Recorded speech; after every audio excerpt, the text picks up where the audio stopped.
Hey guys, welcome back to the channel. This is a story about what if Naruto and Hinata create a village. Before I start, please support for more amazing content, and do consider subscribing to my channel and share this video with your friends. This is written by Monkey Ninja NAF Snedig and link in description and support writer. Let's start the video. Hinata, a young timid girl, around the age of 9, was walking down the street with her elder cousin, Neji. She poked her fingers together, as was her worst habit by far, right next to stuttering, as she went. This greatly annoyed the Hyuga elder. What's wrong? He asked, but it could be better described as an accusation. She hadn't the slightest answer, so she just looked away. You'll never catch me, you idiots! Screamed a young, vibrant voice. The boy suddenly came into view. He was rounding the corner of a shop, looking behind him. He certainly didn't notice who was in front of him, especially the two Hyugas. There was a loud yet dull thud. There were children rolling on the ground, shocked. The boy that ran into the other two stood up first. Shoppers all around looked to see what the disturbance was. The hell is your problem? The boy yelled. He suddenly noticed that the can of purple paint he had been carrying was splattered all over the other two children. Better you than me, he thought. What's our problem? You ran into us, imbecile! Screeched the boy, whose voice cracked. The boy laughed at this, and it was then noticed the boy's attire and appearance. He was blond, scrawny, and wore mostly blue and orange. It was a simple orange and blue jacket tied around his waist, and his dark blue shirt was scratched and torn. He seemed to be wearing camo pants, orange-styled. Hinata blushed. She instantly liked this guy. She stared, as the two boys argued. She watched as her elder cousin's hair lashed out as he made a threatening gesture to the blond boy. His white clothes were nothing too special, they were quite dull, in fact.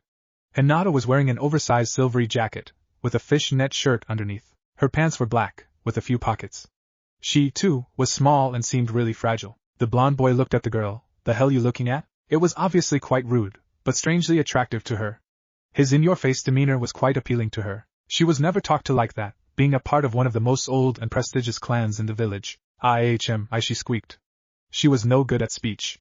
No good at all. Some older men rounded the corner, looking very frustrated in fact, with purple paint all over their faces. They glared before bolting at the boy. Surprisingly, the boy grinned. As all the men lunged forward, he sprang up, twisting and contorting his body, until he was in the middle of them. It probably went unnoticed, seeing as it only happened in a millisecond.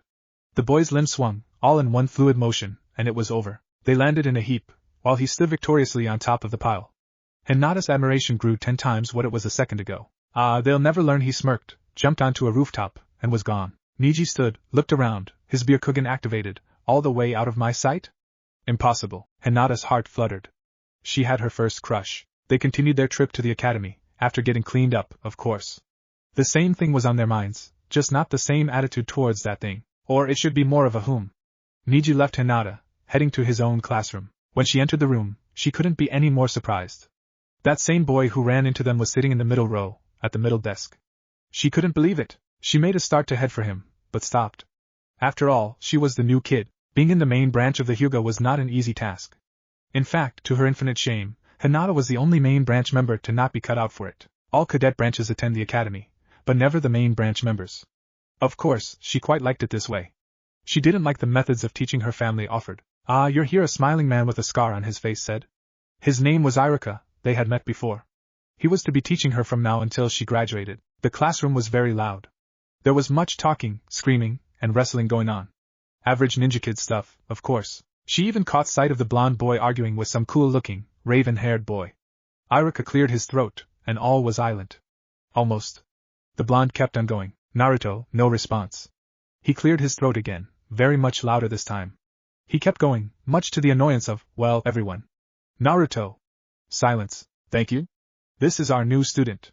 Hyuga, Hinata. Hi, she said it weakly, very softly.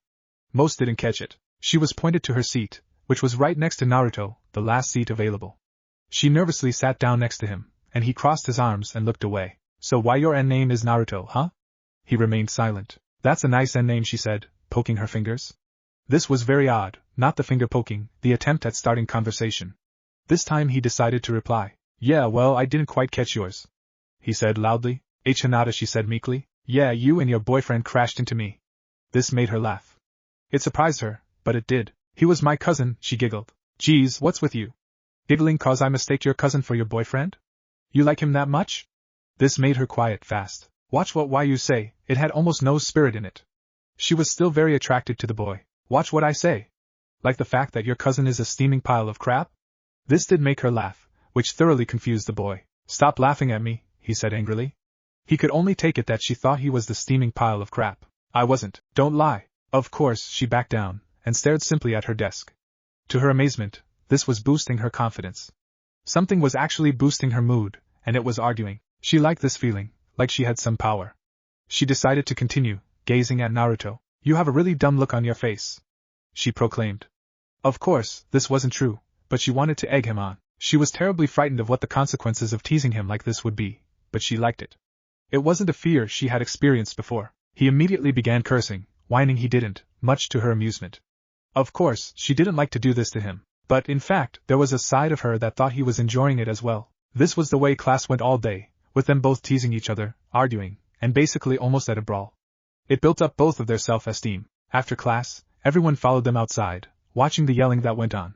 There was a mischievous look on both their faces, a gleam in both of their eyes, their anger showing, but it was finally an outlet for their constant emotional restraint. "Well, you're ugly," yelled Naruto.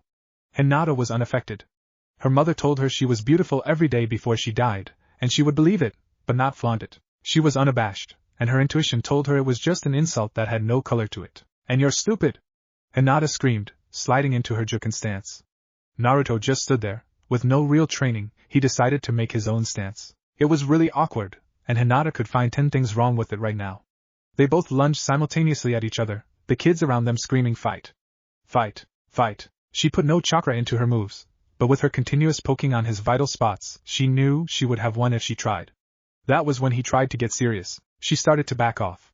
She couldn't predict his moves anymore. He was just going wild, swinging every which way, hopping into the air, doing a roundhouse kick at her leg, which she dodged. She noticed that that was not his intention, but to use the momentum to swing himself back into the air, a heel coming down deadly fast toward her head. She knew he had held back enough to give her time to dodge, which she was in the process of doing, until the fight was intervened. Neji caught that foot. He towered above poor Hinata, holding the foot up with a strength beyond normal ninja his age. Naruto fell backwards, unable to bring his foot down. He landed on his hands and held himself up. "Let go," he warned. The Hyuga boy smirked, and with enormous strength, flung Naruto's foot into the air. But if this was an attempt to throw the boy from the ground, it failed. The boy had instinctively anchored himself to the ground with the chakra in his arms. He twisted his body very fast and delivered a would-be kick at the Hyuga boy. Unfortunately, Neji ducked and jabbed at Naruto's stomach with an open palm, which missed. Naruto was now a good 7 feet in the air, flipping with great speed. Even before the black-haired boy could look up, Naruto's heel was inches from the back of his head. This time, it was Hinata whom caught it. "That's enough," said a strong voice behind the crowd that had gathered even more people. It was Iruka. He looked angry. "Really, Naruto, starting fights with the new girl and her cousin already?" Iruka scolded as Naruto landed onto his own 2 feet again. "I wasn't. At least, not with him. He couldn't fight if his life depended on it, which it did a second ago," Naruto said cheekily, throwing a glare in Neji's direction. "Naruto, when will you dash?" He wasn't able to finish, because Neji was now a blur of motion, heading straight for Naruto. Iruka was caught off guard, so was unable to stop him. Naruto was under attack, almost before he knew it. This was a secret, not even Iruka knew it, but the Hokage had been training Naruto over the years. He had taken a liking to him, even though most hated him. Taijutsu was really the main thing he trained him in. Naruto decided this was a deep secret that he couldn't tell anyone else, so acted like an amateur. But it was quite the opposite. He was almost an expert. In fact, when he was settled down, the Hokage would tell him he was a prodigy. Of course, this made Naruto go wild with pride, but it was something that would be his secret weapon. Unfortunately, Neji was an expert in taijutsu. All Naruto could do was dodge, contorting himself gracefully as Neji's attacks became more fierce. There was a lesson to be taught, after all. No one could insult him. No one. Naruto stared around. Everyone was watching him. Their mouths were agape. Was this the Naruto? Surely not. Naruto was never this good in a fight. But here he was, fighting like a pro, or at least, holding his own. This made Naruto mad, to reveal his abilities. This had to stop, before he needed to use something he really needed to keep secret. Naruto began lashing back, and he saw Iruka coming to end the fight. He planned for it to be over before this happened. Neji let out a grunt as he threw his arms forward, too fast for Naruto to dodge. This was wrong, but Naruto needed to be hit to take this guy down. Unfortunately, Neji went for the vitals. When his palms made contact, Naruto's insides burned, and a terrible pain ripped through his chest. No way out, he thought. I have to make my move before I pass out. Before Neji could retract his hands, Naruto slammed his head right into his nose. Neji stumbled back, blood pouring from his nostrils, and his nose was broken. Naruto coughed, a little blood streaking from the corner of his mouth, and he was out. This was when it hit Hinata. It was time for a change in her life, so she rushed her cousin. Her head was clouded, her vision was blurry. This would obviously change her whole life, and even Naruto's. Her cousin's head turned, as did everyone else's. They hadn't expected this. An outstretched palm collided with her cousin's chest, lifting him off the air. She quickly twirled in a 360-degree motion, then slammed her elbow into his abdomen. Before he hit the ground, she sent an open palm to his forehead, bursting chakra from the said hand. It was over before anyone could blink. Her fury was growing, and she turned to see if anyone would stop her from what she was intending to do. No one was. She grabbed the back of Naruto's collar, hopped into the air, dragging him up with her. This village wasn't good enough for them. Everyone took them on face value. They would take care of each other. Why would they need anyone else? She activated her Byakugan, luckily enough, before the Umbu squad closed in on them. Well, don't you have another thing coming, she thought. Naruto wasn't the only one the Hokage had taken a liking to. Whenever Hinata would turn up missing for a couple days at a time, she would be with the Hokage. He was more of a father than she had ever known. It seemed that he had prepared her for this moment especially, for his methods were all about stamina and speed. She thought it was for her Juken style, but now there was a new light on the way she saw things. With a deft movement of her one free hand, weights from underneath her baggy jacket and her pants flew off. Houses flew by as she raced across the rooftops, lugging Naruto behind her. Pretty soon she cleared the wall, and she was free sort of. The Umbu were still following, but there weren't very many. 3 at the most, and they didn't seem to be at the top of their game. Didn't they want to catch them? She threw this off as mere paranoia. Naruto slowly opened his eyes. Surely he was dead, at least he was expecting himself to be dead. After all, he was attacked by a very deadly taijutsu. Maybe he was in heaven, because this soft, warm, comfortable bed was infinitely better than the little mat he had to sleep on at his tiny apartment. He then became aware of his surroundings. He sat up slowly, expecting to feel an intense pain, but he did not. He rubbed the back of his head and yawned, swung his legs over the mattress, and hopped to his feet. Stretching, Naruto began to take in the details of the room. It was simple enough.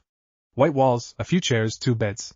He turned around and found a new pair of clothes waiting for him at the foot of the bed he just got out of. He slipped into said clothes, and found a new pair of sandals. He looked at himself in the mirror, and took in his whole appearance. The shirt he wore felt tough, but soft. It was black, with dark red lining. His pants had a few pockets down the leg, but it was also black with red lining. There was even a new, blank, Hittite hanging on the opposite wall of him. The band that was connected to the blank metal was red as well. He tied the forehead protector onto his head, looked himself in the mirror, and was confused. He looked so different without his usual clothes. Naruto paced around the room. Why was it that he was here? Where was here anyway? He sighed, plopped onto the bed, and stared at the ceiling, hands behind his head. Maybe things would reveal themselves in good time. Hinata happily strolled down a street, watching the people she walked past. She had taken Naruto and herself to a village far from Konoha. Naruto's condition had been getting better and better as they went, so she was confident she could get a good amount of distance from their ex-village. She really hoped Naruto wouldn't mind it too bad, being a rogue ninja and all. She got to their inn, walked up the stairs, and paused at the door. If he was awake today, surely he was confused, possibly angry. It was a risk she had to take. So, turning the knob, she strolled in, happy he was up and clothed. Hinata? The boy asked, confused. What's going on? Am I on Naruto? We're rogue ninjas now, she said weakly, expecting the worst. Ah, I see. Where'd you get these hitayatesh? This, of course, threw Hinata off guard. What? She thought. You're not angry? She asked, very surprised. Nah. They were a bunch of jerks anyways. You hungry? I'm starving. He jumped up, headed for the door. He turned around and looked at the stunned girl. You comin'? Ah, yeah, okay. She followed him out the door. They walked out of the hotel they were staying at, took a right, and headed for the first restaurant in sight. To Naruto's extreme delight, it was a ramen shack. After walking in and ordering a gaggle of noodles, the two conversed as their meals were being prepared. So, Naruto, I've been thinking of, at this point, Hinata half cupped her hand around her mouth and leaned towards Naruto, making our own village. If Naruto had been eating, he would have choked. What? He spluttered. Well, if you don't like the idea, Hinata trailed off and looked the other way. It's not so much the idea, as it is the abruptness of these things. I mean, the last thing I remember is attacking your cousin after he trailed off. He looked away, trying to remember more. Well, I was just think that if we made our own village, kept it a secret, and recruited people after it was set up. She looked down, and fiddled her thumbs. I get it, he said, but we need more time before we can do that. We're rogue ninja now. Konoha will put us down as undesirables or something like that. Everyone would jump at the chance to kill me. Naruto stared at the cook. Why? She was startled at this morbid thought. She hadn't known him long, but she could tell he was a troublemaker. But would that be enough reason for other people to want to kill you? I'll tell you later, if I feel up to it. Naruto smiled at her in a kind of painful way. She dropped the subject. We can do whatever we want. No restrictions, Hinata said cheerfully. She hoped he'd perk up. Also, she was feeling better herself. It was becoming easier for her to talk without stuttering. Yeah. Itadakimasu, Naruto exclaimed before digging in. Hinata was a little more discreet with her eating. They talked while they ate, but not much. It seemed, to others, like they were just two kids on a date. One couple that happened to pass by said how cute it was to each other. It was unfortunate for them that other things were on the mind of these two children. They were whispering to each other about how they would go about founding a new village. It had to be totally hidden, nearly impossible to find. It had to have fortified defenses, strong, luxurious buildings, too. Of course, this was all just wishful thinking. At least, Hinata thought so. They left an hour later, after eating their fill. Hinata, Naruto began, looking around as they walked. Do we have everything we need with us right now? Yeah, but why? Hinata looked at him. We need to leave. I've got a bad feeling right now, Naruto said, just before 3 soft thumps could be heard from behind them. Well. What do we have here? 2 children, no known village? Nice Hatayatesh. Come from the village of nobodies? A maniacal-sounding voice crept onto them. They both froze. How can you see our head protectors? You're behind us. Naruto turned around fast, and saw who it was. Neji Hyuga. Hinata's Byakugan was activated instantly, and she turned around to face their pursuer. 2 more Hyuga clan members appeared on either side of him, both Neji Sage. Your dad was upset that you had left, Lady Hinata. Just come with us. 1 step away from that cretin will show where your loyalties reside, Neji said with a smirk. He wanted Hinata to stay put. Then he'd get the pleasure of forcing her back. Both of the young rogues glared at the 3 Hyugas opposite them. Naruto looked at Hinata, then looked forward as he stepped up to the challenge. Last time you were lucky, Neji. I was just playing around. Now we'll settle this. 3-on-1. I'm better when weaklings try to gang up on me. Naruto said this with a smirk, and watched as the Hyugas rose to the challenge instantaneously. Hinata didn't look too happy about this situation, but if anything went wrong, she'd help him immediately. The 3 Hyugas came from different sides, and it was what Naruto had expected. Every attack was made at the same time, in an instant. From the left, he caught an ankle before the foot collided with his face. From the lower right, he managed to lock a foot beneath his knee. Neji had went head-on, with a powerful open hand accompanying him. Naruto's only free hand caught his wrist, borrowed Neji's momentum, and pivoted himself and the 3 others, throwing them all into a heap before they could unleash any chakra. Naruto glared at the 3 Hyuga boys. Go home. We have severed our connections with your village. The 3 Hyugas obviously weren't used to defeat, for they just jumped back at him with an arrogance unmatched by anyone Naruto had ever met. This time all 3 boys had their blood limit activated and were charging at full force. This would be a bit more difficult. Naruto slid into a stance he had seen Hinata use, the Juken. Who was to say that their own technique wouldn't be their own undoing? Naruto sure wasn't. They seemed to be indignant that some street trash just copied their style, and they attacked. Naruto leaned back slightly as an open palm flared chakra out where his face had just been, swung a foot nimbly behind him to hold his weight up, while a palm struck out at his abdomen. Naruto softly, but swiftly, poked this hand away with his 2 foremost fingers, and the chakra was let out, missing entirely. The last boy came from behind Naruto, and by sheer luck, Naruto had moved back up from his leaning position and ducked down as a whoosh of air went above his head. That palm collided with Neji, and it was an automatic opening of chakra that flowed into Neji's chest. All 3 boys recoiled, and Naruto stood straight. He watched as they all stared unbelievingly at Neji's chest, just before Neji himself stumbled back a bit, some blood leaking from the corner of his mouth. And Neji-san, go home and tell everyone to leave us alone. Hinata tried to sound strong, but her voice came out in a sort of weak, pleading sound. Naruto came up and stood beside her, and placed a hand on her shoulder. Wouldn't want to whoop you 3 times in 1 week, Neji-san? Naruto jeered. The boys glared, but helped Neji walk away. Did you see that? Naruto crowed. He was absolutely ecstatic. I don't think I've ever fought 3 shinobi before. Granted they were no higher than genin, if that. Don't try to make it sound as if it wasn't a feat. Did you see Neji's face after he was struck by his own comrade? I could barely stop myself from laughing. Hinata smiled at him, and he grinned back. Maybe they would be ready to found their village, not yet but soon. Chapter 2, An Unexpected Connection. Hinata woke up very slowly, rubbed her eyes, then stared at the sky. It was a clear, starry night, with the moon shining brightly at them. The air was a little cooler than what Hinata preferred, but it did not matter. She felt more freedom here than she ever had back in Konoha. She looked around the clearing. It was pretty well hidden amongst the rocks and few shrubs. Naruto and she had decided to put distance between themselves and Konoha, just in case more retrieval parties came looking. She sat up, let out a whistle, and Naruto descended from the trees, fully awake and alert. It's been a week since their encounter with her family, and they've felt proud of themselves at the distance they've traveled. Hinata was a little surprised when Naruto knew how to cook really well with such few supplies on their first night of running. He had just told her he was used to it. They'd been traveling at night, taking shifts of sleep during the day. Hinata walked around their little camp to make sure they had everything they needed to leave. Any problems? She asked, rummaging through her pack to find a little something to eat. Nah, just a few weird-looking, oversized dogs that came grunting around camp. I guess they were hungry, Naruto said as he caught the ration bar that Hinata tossed him. You mean bears? She giggled. He slapped his head, saying how he knew they were too big to be dogs. She closed the pack and gathered anything else they might have. Naruto sat on a small boulder, tearing into his bar. She kind of felt bad. He had an extremely unordinary appetite, but he didn't complain much. But still, that never stopped his traitorous belly from growling ever so often. But they had to do the best they could with what little they had and could obtain. Are we still heading south? Hinata asked this after Naruto finished his food. She knew he wouldn't pay too much attention to her if he had food in front of him. Yeah, we agreed to go to Wave Country, didn't we? Naruto concentrated his chakra into the piece of trash in his hands, and it went up in flames. After disposing of his trash, he put his pack on his back. Ready? Hinata nodded and put her pack on as well. The past week, they've traveled really fast. It was almost a race between them. Naruto had eventually shifted to all fours, and after perfecting the technique, he showed Hinata how to do it. This enabled them to cover more ground more easily. They crouched low, extending their hands out in front of them, simultaneously putting their hands on the soft ground in front of them. They turned their heads, looked at each other.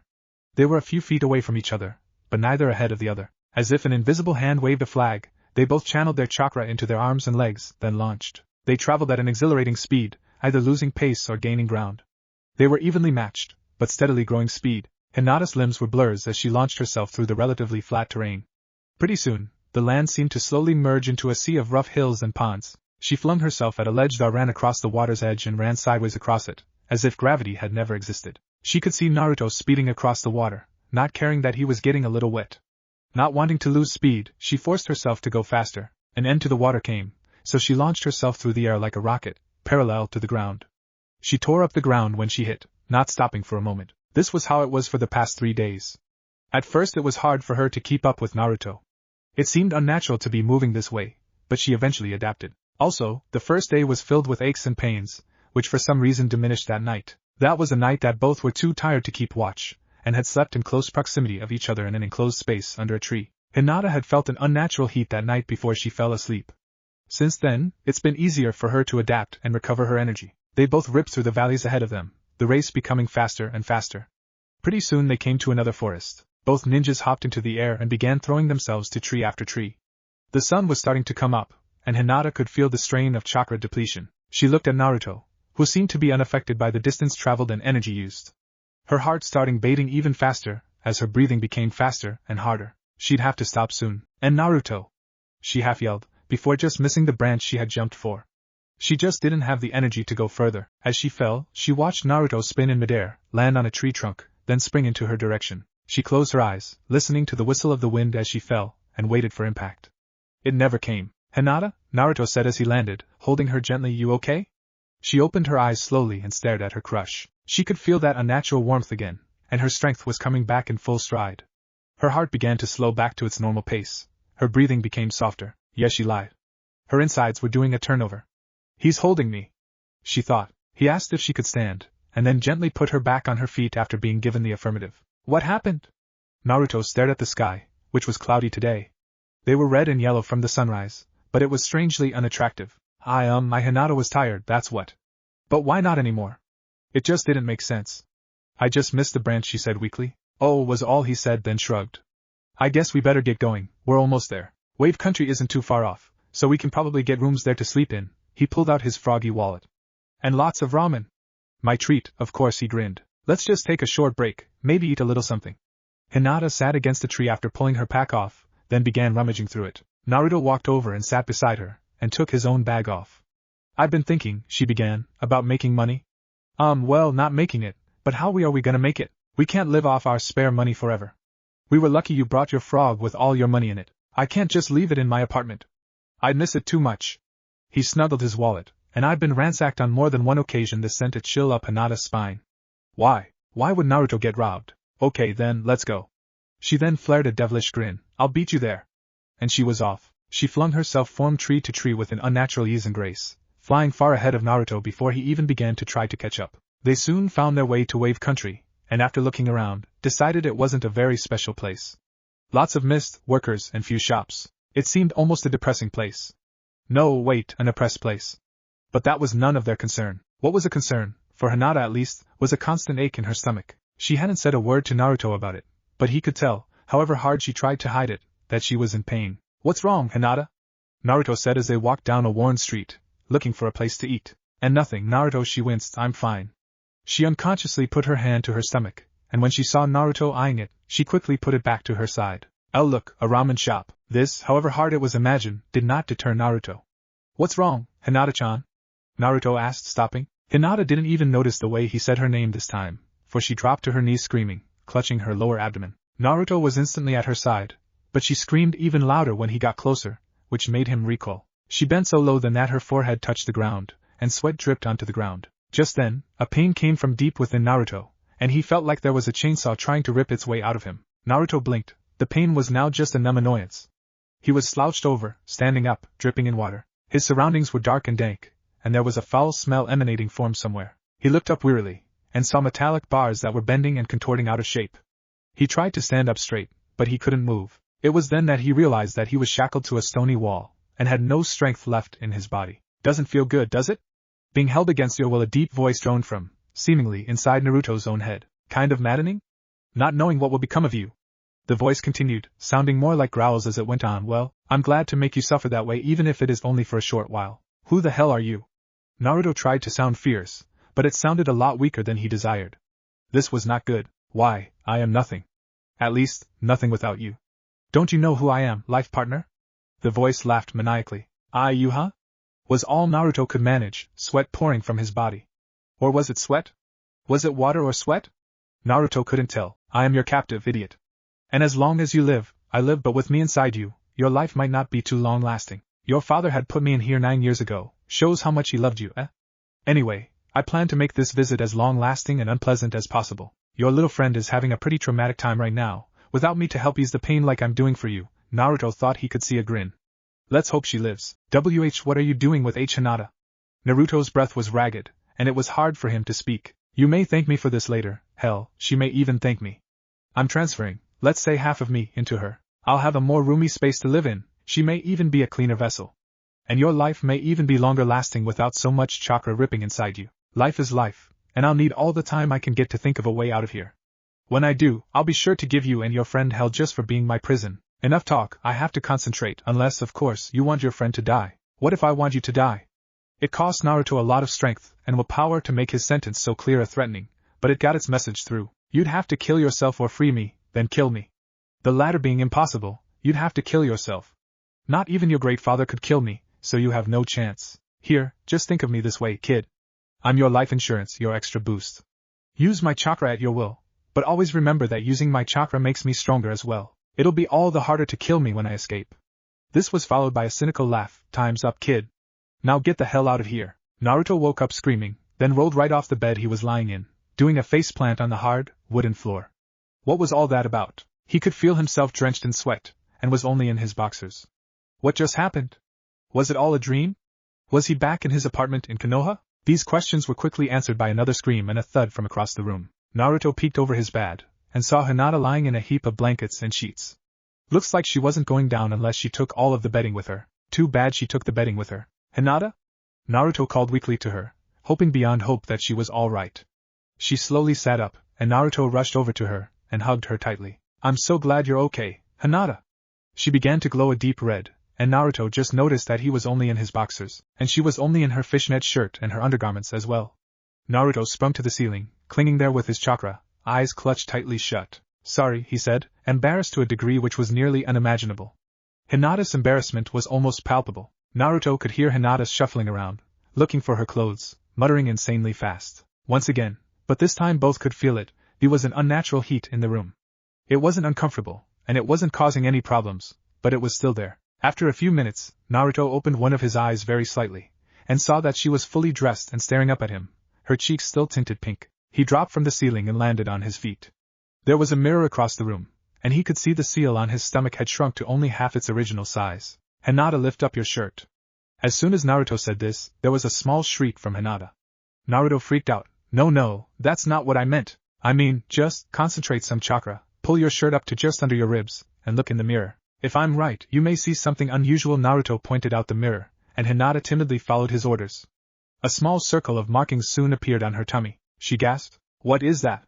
Hinata stared in horror at the marking, thinking of her cadet branch family member's caged bird seal marking. "It's a seal, keeping half of the Kyubi no Kitsune inside of you. I am sorry, Hinata, I wouldn't have let this happen if I could have controlled it, but I never knew what my markings meant. I wouldn't have wanted you to carry this kind of burden, and for one of the very, very few times, Naruto's mask broke, and tears streamed from his eyes. He turned away from Hinata, not able to look at her now. Naruto, she put a hand on his shoulder and stood beside him. It's fine. No one should have to bear this kind of burden, especially alone. You've dealt with it for 9 years, Naruto, we can deal with this together, find a way out. Naruto nodded slightly, then sat down at the bed he had fallen from earlier. Hinata sat beside him, slightly leaning on him.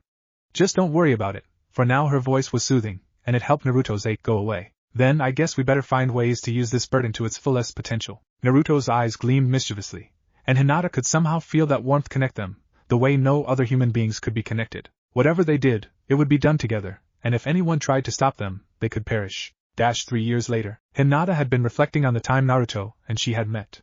It was weird, how that simple encounter had evolved into all of this. Hinata scratched one of her ears, which had slowly turned into kitsune ears, but she didn't mind. She thought herself a freak, but then one day Naruto had commented on how cute they looked. She looked at his markings then, and knew how he must have felt those 9 years, no one telling him what the whisker markings meant, or why they marked him at all. She stared around the room she was in, her left ear twitching slightly.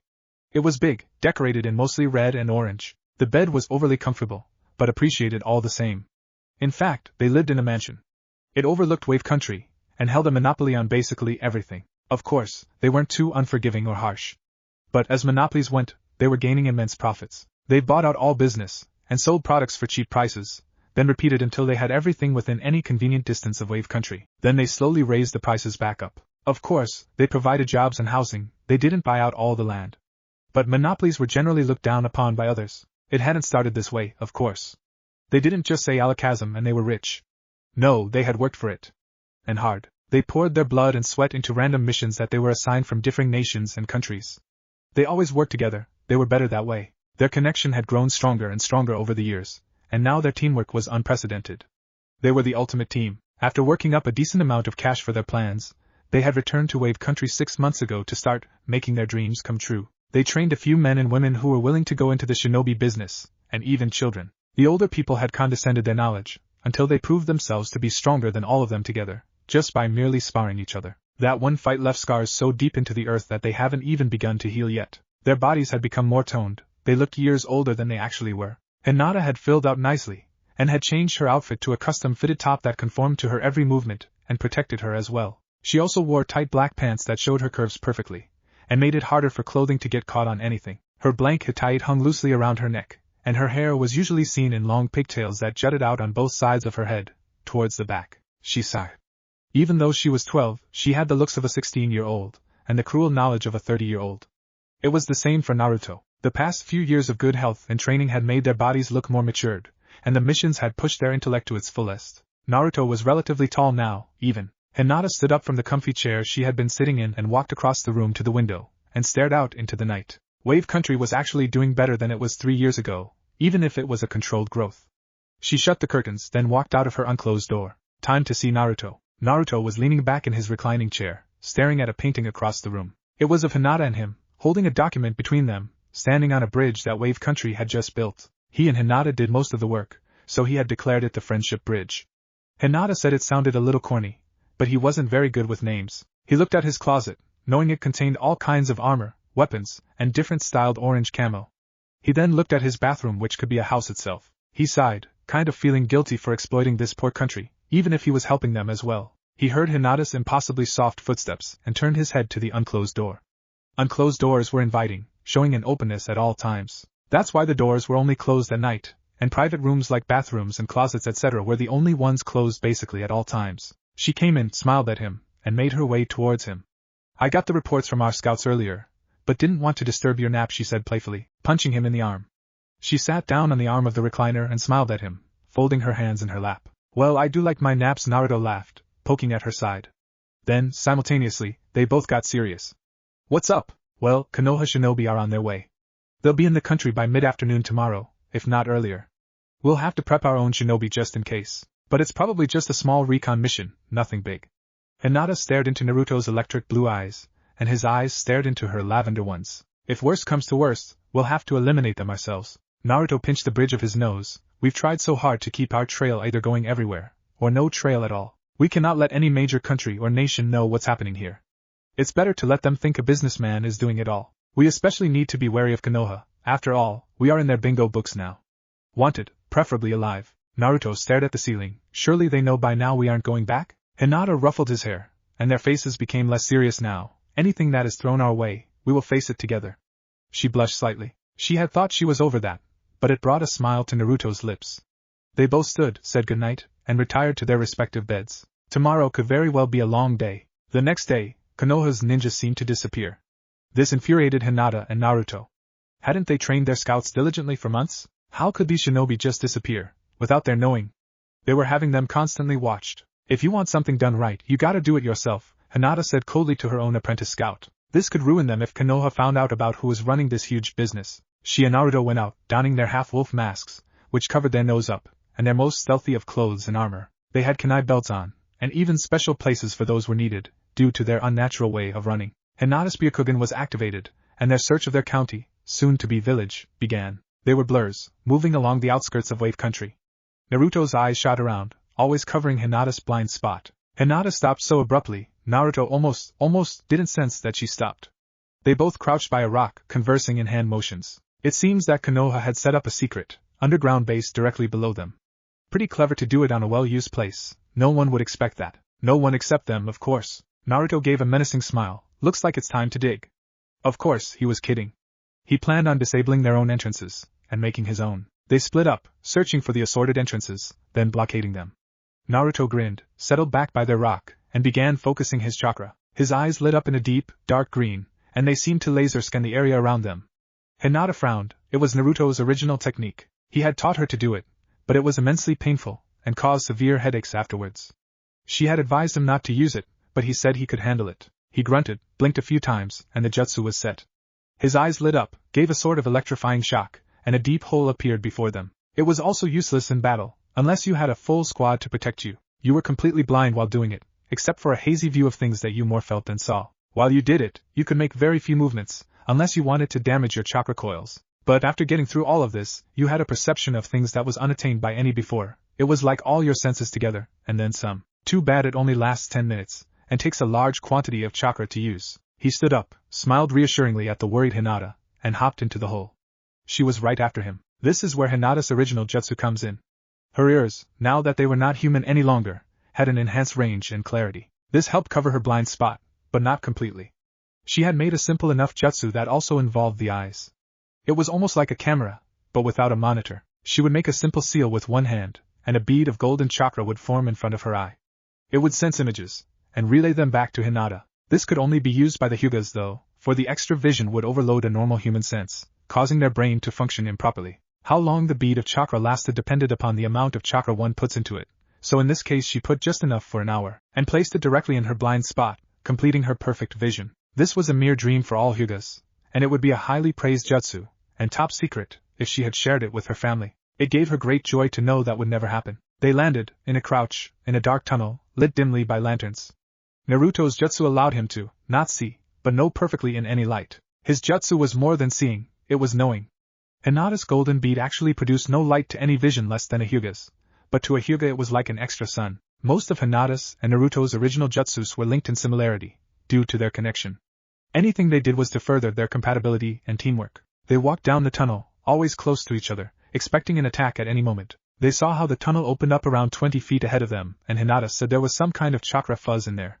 Whoever was in there was strong. They needed the element of surprise on their side, so they rushed in, with smoke bombs and released a few sound exploders, which, simply enough, exploded and wails of unbearable sound to those without earplugs. Good thing Naruto always wore earplugs that activated on a press of a button to filter any harmful sounds, and Hinata had a special kind of light-weighted device attached to her mask to filter out the sounds to her sensitive ears as well. When the two Jinchurikis were in the room, engaged in a fight with 4 shinobi from the Leaf, they hardly took notice of whom they were fighting. They were able to disable 3 of the 4 ninja before the smoke cleared and the sounds faded away.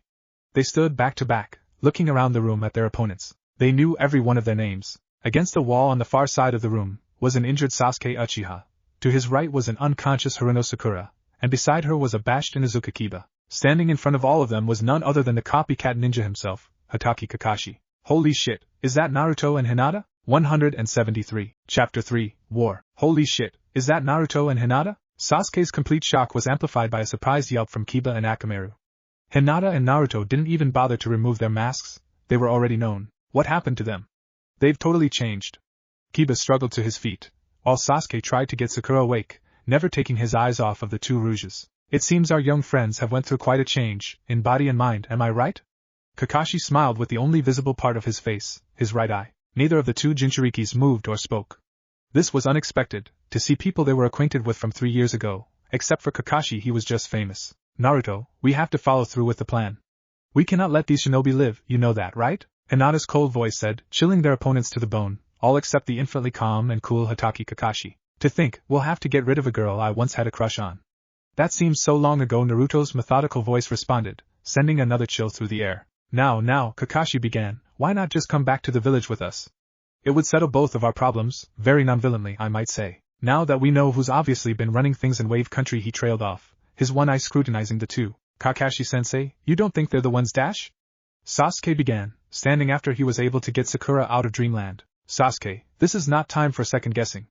Only leaders would deal with a problem this large if there was no one else capable of finding and exterminating the infestation. We'll have to bring them back to the village forcefully, or not let them live at all. Kakashi's hand moved up to the left side of his face, and began lifting his forehead protector. Naruto, run!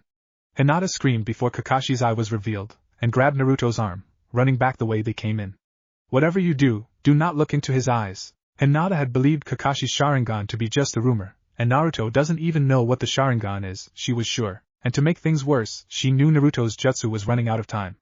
Now or never, Naruto. Naruto understood completely, he could already feel a headache coming on. They got to the hole he had made, began running up it in their 4-legged style, Naruto collapsing it as he went. As soon as they surfaced, Naruto closed his eyes tightly, then unleashed several spasms of chakra, making dozens of 2-inch holes pierce the earth along the general location of the tunnel, collapsing it and hopefully piercing a few shinobi as well. Then, with a burst of pain, time was up, and they slowly made their way away from the site of battle. A loud crack could be heard from where they left, and they turned around to see a certain Hatake Kakashi holding what seemed to be a handful of lighting, his shoulder bleeding profusely. Oh shit! Was all Naruto could think of saying, as the leader of the 4-man cell rushed at them, leaving his comrades behind to climb out of the hole he made. Naruto looked up at Hinata, who was half carrying him, and nodded. It was time to bring the heat. The 2 Jinchuriki held out one hand each, pressing the front of their wrists together. They began to use their free hands to furiously gather and place chakra around their stationary hands. Pretty soon, a black abysmal ball of nothing formed, and began to devour the matter around it. They left it sort of floating there, and put on some special custom gloves to handle this specific jutsu. They slapped their hands together on the black ball of nothing, pulled it apart, and it began to shape into identical swords, keeping its black appearance with tints of purple in there as well. They rushed Kakashi, brandishing their swords, avoiding his Sharingan. From what Naruto could see of Kakashi's feet, he was preparing himself to dodge, or launch. He couldn't tell which. Naruto swung his sword in a wide arch, putting all his force into it, aiming at Kakashi's left side, Hinata aiming at his right. The white-haired Nin briefly did a backflip, letting the 2 preteens' swords clash together in a splash of black and purple chakra sparks. This only happened for half a second, before the 2 exploded in a cloud of smoke, and the real nobody Nins came crashing down upon Kakashi's front before he could even turn right side up. Kakashi exploded then, turning into a log. That was when Naruto crashed into the dirt, sinking as if he was in quicksand, and Hinata was now engaged in a battle of the hand jutsus. As Naruto struggled in the ground, which, in fact, had become quicksand, Hinata was faced off with the great copycat ninja. She conjured another abysmal ball of chakra with her gloved hand, though it was smaller than the first, and took hold of it. She held it out before her, making sure to keep her eyes on the ground, keeping her other hand hidden. Why are we fighting, Lady Hinata? With the levels of skill you 2 have shown, Konoha would welcome you back with open arms. Whatever happened 3 years ago is in the past. Come home. Kakashi said in an even, almost caring tone. Hinata didn't say a word. I really do not want to kill either of you, but if I must, I must. It already seems you have learned one of Konoha's forbidden jutsus. This will not do if you are not loyal to Konoha. Still no answer. Naruto was still struggling to get out of the quicksand. A breeze rustled through the trees, the sun glared down at them, and a few birds whistled. A tint of red flashed through Hinata's eyes as she stared down at the ground, then her pupilless, lavender eyes started turning green. Why should I go back? What lies in Konoha that would tempt me to go back? She was stalling, of course. If Kakashi were to attack now, she would be helpless. Her eyes still needed time to adjust and charge up. The technique on Hyuga eyes gave an ability of perception that was metaphysical. She had once kidded with Naruto, telling him she could see his thoughts. He had blushed profusely and denied that whatever he was thinking was his thoughts, which led her to wonder what he actually was thinking. Well, first of all, there's your family, Kakashi said, never letting his Chidori fade. This comment earned a snort from the would-be Hyuga heiress. My family? That's your best argument? Hinata laughed a bit, a bead of sweat rolling down the side of her face. She could hear Naruto finally pulling himself out of the quicksand pit. Well, I wouldn't have to kill you is my other argument. I just thought the latter was a more happier subject. Hinata could almost hear the stoic grin coming from underneath that mask. A small spark emitted from her left eye and she hoped Kakashi hadn't seen it. Well, you're wrong. I do not plan on going back, especially not from my family. And you will not be the one to end my life, or Naruto's now die, she screamed, launching herself at him. Her eyes blazing emerald green, blue sparks popping and leaving trails as she sped towards her opponent. Kakashi launched himself at her, holding out his Chidori. Both hand jutsu clashed, and the Chidori was too solid and strong a jutsu for Hinata's to immaterialize. She squinted, her eyes boring into Kakashi's. He would be getting too much chakra interference to put his Sharingan to good use. They both struggled to get a better foothold, pushing their jutsu harder and harder together, and by now there was a loud roar emitting from it. Just give it up, Hinata! Kakashi barely whispered, his muscles bulging. Kakashi and Hinata simultaneously whipped out a kunai and began a dangerous close combat kunai match. The sound of clashing kunai was no match for the roar of the press jutsus, that were starting to emit deadly flashes of chakra. One such flash of chakra had zipped through 5 trees, leaving gaping holes in each of the trunks. Hinata's eyes tried with all their might to force their way into the Sharingan, to somehow destroy it, but to no avail. Finally, the jutsu could hold no longer, and they exploded. Naruto had just pulled himself out of the quicksand, and could feel a massive headache coming on. He strained to stay conscious, and looked at Hinata and Kakashi. The blonde looked around, searching for any hint of Kakashi's subordinates. The white-haired bastard probably told them to get back to Konoha as fast as possible, to report what they had seen.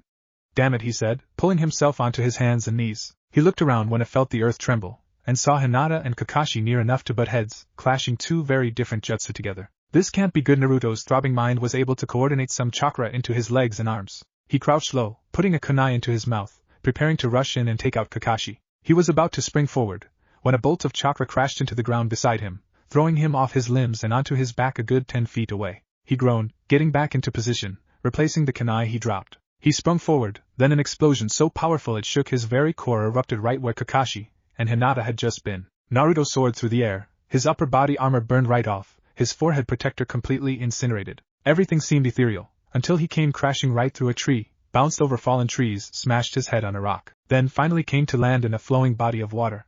He groaned, thinking nothing could get worse at this point, so he opened his eyes, that he hadn't noticed were closed. He was wrong, because he then saw Hinata flying right over him and crash landing onto a shabby raft. Damn it, was his last thought before losing consciousness and floating down the river. Hinata slowly opened her eyes, sore all over. As soon as she tried to remember what had happened, a terrible headache ripped through her thoughts, making her drift in and out of consciousness for a while. When Hinata finally got her bearings, she was able to sit up and shake some dust off.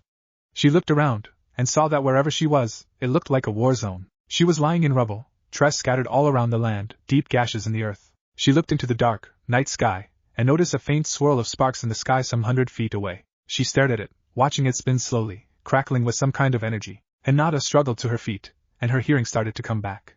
She hadn't been aware that it was gone. She could hear the cool air whistling past her ears, and could see a small river cut through the land. Pain racked her head one last time, and she had to force herself not to crumple back to the ground. She limped towards the water, her left leg hurting terribly. She could see blood stains on her tattered pants, and a faint mark where a wound must have been before it was healed by the Kyuubi's chakra. She kneeled down and splashed some water in her face, and suddenly remembering Naruto's absence, jerked back up, ignoring the protests coming from her hurt leg. This was the first time they were separated since they had teamed up.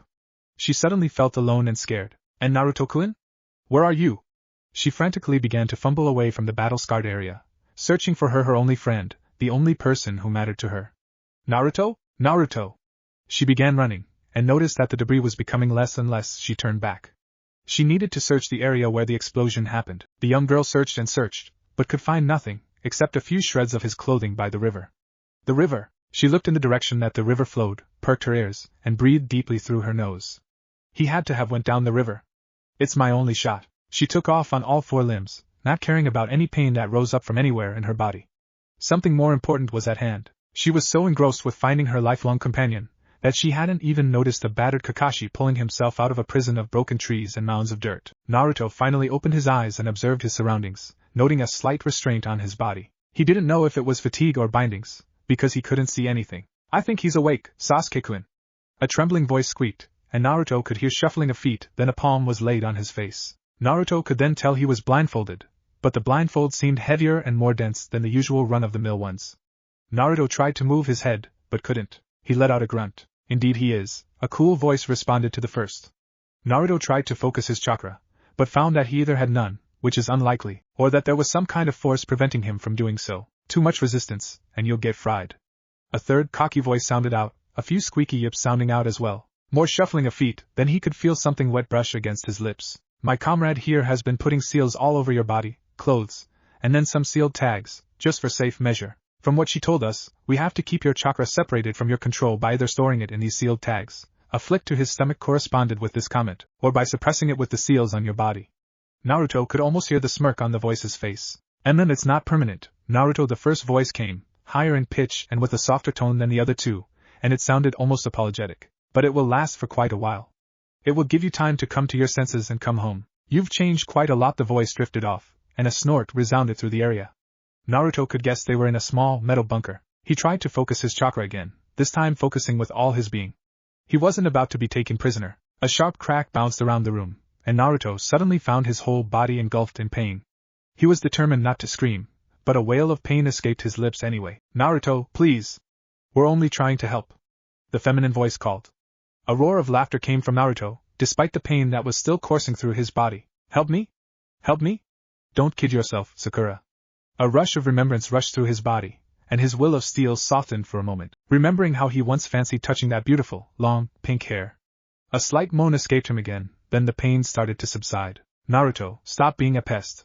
You're coming with us whether you like it or not, so you might as well give in. You're lucky we haven't done anything too drastic, you know, like cutting off some important parts of your body? A slap echoed through Naruto's ears, and he slightly smirked. Sasuke! Cut that out! Sakura screamed, making a roar of laughter come from the last voice. A thud came from across the room. Shut up, Kiba. Sasuke spat. Quite a team you guys are. Really, I'm serious. If Hinata and Hinata, where is she? Hinata! Hinata! Naruto screamed, focusing his chakra again, making a new spectrum of pain run up his legs, through his stomach, straight to his head. Damn it, Naruto! You're going to kill yourself! Sakura yelled frantically, and Naruto could hear her rush to his side, even through the cloud of pain that numbed his awareness. Sakura, don't touch his seals. If you screw this up, you'll be stripped of your kunoichi status. Sasuke said quickly. Hey, settle down, Naruto. It's not like we're the ones hurting you. You're doing this to yourself. Kiba said, in a panicky voice. Naruto continued to scream and struggle. More and more layers of pain were activated, his restrictions becoming even tighter. Hinata! Is she okay? Where is she, you bastards? What have you done? Naruto screamed, and he could feel himself twisting and contorting, trying to break free of his bonds. He finally felt himself catch fire, the Kyuubi's chakra pouring out of him like lava. All of the suppressed chakra, all of the pent-up anger and confusion, exploded out of him in a burst of energy. The heavy blindfold exploded, sending its bulky ashes everywhere, making a dark cloud. Cloth-like paper burned everywhere, debris whipping through the air as it was propelled by his chakra. Whatever form of furniture that was holding him before crashed into the wall, and Naruto's hair flowed upwards in waves. The chakra had nowhere to go but up. He glared at the three cowering shinobi who he might once have considered comrades, in some other lifetime. Sasuke and Kiba stood in front of an awestruck Sakura, a sort of twinkling admiration in her eyes. Or were they tears? Naruto withdrew a kunai, showing he meant business. The whole room was filled with a crimson haze, the pressure mounting. If he didn't kill them first, Naruto was sure the pressure would collapse their heads. Where's Hinata? We don't know. We found you downriver, that's all. Sakura said, trying to stand up from the kneeling position she was in. Naruto, please just settle down. We'll find Hinata, then escort you both home. To hell with Konoha.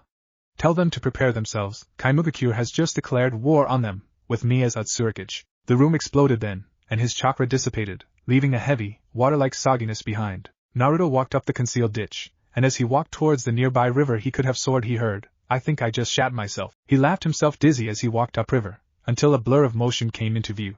He could somehow feel a sense of welcoming. That had to be Hinata. 2 kunai embedded themselves into Naruto's shoulders, making him cry out in pain. A sudden flash of movement made Naruto half turn his head to look behind him, but never went that far. A sudden explosion of chakra and pain ripped through his back, and he knew he had fallen victim to the Hyuga's Juken style. But why would Hinata do that to him? Bam bam! 2 shots to his kidneys and Naruto was now on his knees.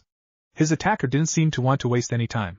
Thwack! Now he knew that this Hyuga meant business, because he felt at least 2 ribs crack as he skidded across the ground, just a yard away from the river. Hinata? Naruto struggled with the thought for a second, before a foot came crashing into his side like a freight train. He was lifted off of the ground, straight over the water, to the other side. It was happening way too fast for Naruto to stop it. As soon as he slammed into the ground, a terrible pressure and pain slammed into his back. His attacker must have jumped over the river, landing on his knees on Naruto's back. Before Naruto could catch the breath that had just left him, his face was forced into the ground, getting a mouthful of dirt. He could now feel warm breath against his face, and his lungs hurt tremendously, and he was beginning to think he'd suffocate to death. Been a long time, Naruto. I've been working very hard to make you feel this way. You shamed me in front of my own clan, my own family. He must have noticed Naruto's state because he added, "Hey, don't die now, we're just getting started." He pulled Naruto's head out by his hair, then got off of the poor Jinchuriki, leaving him in a pile of pain, gasping for breath. "Remember me?" the attacker said, his voice radiating waves of contempt. Naruto knew that voice, knew why he was attacked, and knew he would be hurting for a while. "Why yeah, I remember you," Naruto gasped, spitting out dirt. He tried to roll over to face his assailant, but was quickly met with a kick to the face. Blood poured from Naruto's nose. "You bet your sweet life you do. And you'll remember me always, because before I get through," he trailed off there, leaving Naruto to wonder what horrors he was in store for. He began to gather chakra, but found that he couldn't. Damn it, he thought, then struggled to his hands and knees. "I'm different, Neji, I don't need chakra to whip you, and I didn't before, now that I think." Naruto then got a mouthful of fist, throwing him down, sprawled in the wet grass. "You were lucky before. I went easy on you," Neji responded coldly, and now Naruto could see him. He was taller, a bit darker in complexion, and had a more toned body. He really had been working for his revenge. Naruto groaned, then began to crawl on his belly towards the river. "Trying to escape?" Neji walked in front of him, and Naruto looked up. He was grinning. Too bad. He stepped on Naruto's hand and twisted his foot until Naruto couldn't hold his screams any longer. He stepped back, watching Naruto cradle his injured hand, gasping for air. He reared his leg back, preparing to deliver a devastating head injury, until that foot was grabbed, yanking him from his hold on the ground. Whomever had him pivoted their body and sent him hard into the ground. It was Hinata, and she looked pissed. Neji hopped back onto his feet, then dashed at his cousin. She took him head-on, diverting his attack, then found her chance. She placed her feet firmly on the ground, poked his outstretched hand to the side, then slammed a fistful of chakra into his ribs. He stumbled back, and she stepped forward, delivering another punch into his gut. He doubled over and she brought her knee up into his head, knocking him back upright with a snap. She swung her open left palm into his chest, blowing blue and red chakra into him, making him stumble back once again. By this time, Naruto finally got back onto his feet, and despite his injuries, ran at Neji, jumped into the air, and slammed both feet into his chest. Before Naruto hit the ground, Neji soared into the river with a splash. "Naruto?" Hinata said to get his attention. She stared at him, lying open-armed on the grass with a sheepish grin on his face. He really wasn't one to hold on to anger for too long. "Yeah, Hinata?" He smiled, wiping some dirt from his face. "Let's not get separated anymore, Kay?" And she plopped onto her knees, to look at his wounds. He smiled and relaxed, closing his eyes, letting her scan his body with her all-seeing eyes. "It seems you have a few fractured bones, and some chakra coil damages, but nothing too extensive. Your kidneys are bruised, too. It shouldn't be anything that the fox can handle in a max of 2 days." "That's good to hear," Naruto said, opening his eyes. She looked sad. "What's wrong? I thought I'd lost you. I woke up by this river about 3 miles up, and couldn't find you. I was scared I had lost you forever." She turned her head to hide her tears. Naruto thought he should do something to comfort her, but didn't really know what to do. "Well, we're together now, aren't we? We're both okay, which is great," he laughed. "I nearly killed my captors when I learned you weren't in the bunker with me. I was scared too, so there's nothing to be ashamed of." He managed to find her hand, and gave it a friendly squeeze. "We'll just have to be a little better at planning attacks is all." He hoped that gave her a little comfort, but wasn't too sure. "Naruto, we can't allow them to return to Konoha or our whole cover is blown. We can't have Konoha launching a full-scale war on us." She laughed at her little joke, and when Naruto didn't laugh with her, she got a bad feeling. "Right, haha, that's funny, because, you see, I kinda declared Wave Country a hidden village, and myself as a Tsurikage. You can be Kage, too," though he said it a little childishly, but looked at Hinata like a boy who was caught stealing a cookie before dinner. "You what?" Chapter 4, The Past Has Caught Up. "You what?" Naruto stared at Hinata, his insides frozen stiff. The sound of her voice was so cold. He couldn't believe that she could make such a tone emerge from those beautiful, full, red lips. I thought Naruto was actually frightened. He hadn't thought it out, and now that Hinata had brought it to his attention, he felt downright stupid. Naruto, she said, standing up, we can't allow them to go back now for sure. If Konoha launches a war on us, we are screwed.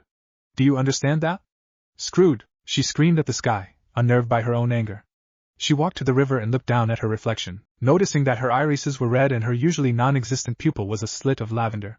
That only infuriated her more, knowing that the fox was fueling her anger. But she was angry, nonetheless. I realized that, Hinata. Naruto looked a little hurt, and tried to pull himself into a sitting position. After managing that small task, he stared at her trembling back. We can still get them. They aren't too far away. Hinata whipped around to look at Naruto. Tears of rage welled up in her eyes. Her ears seemed even sharper and keen, the canines of her teeth a little more profound than usual. They are probably halfway to Konohagakure by now. And what about Neji?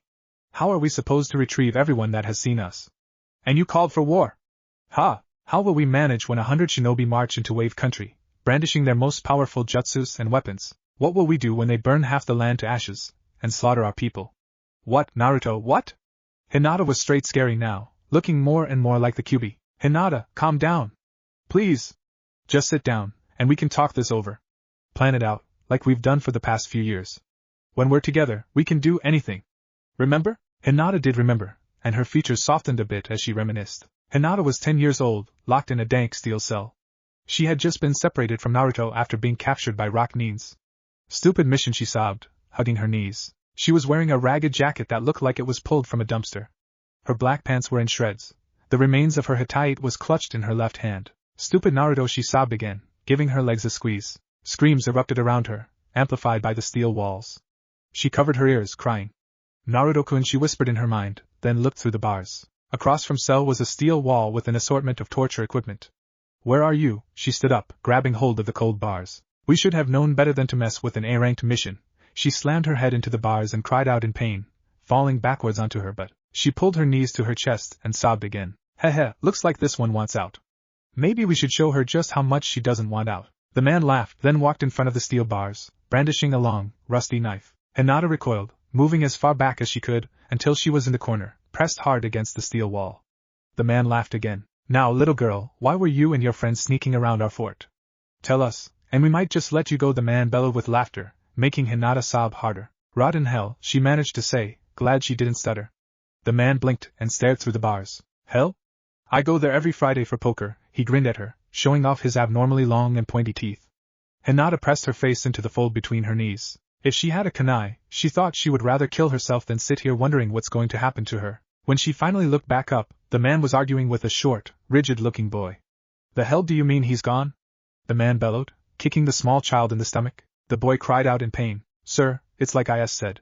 The boy you see captured was in his cell 1 second, and when the G-guard turned to grab his T-tools to begin the process, the boy was GG gone. The boy painfully muttered, looking up at the man holding the rusty knife.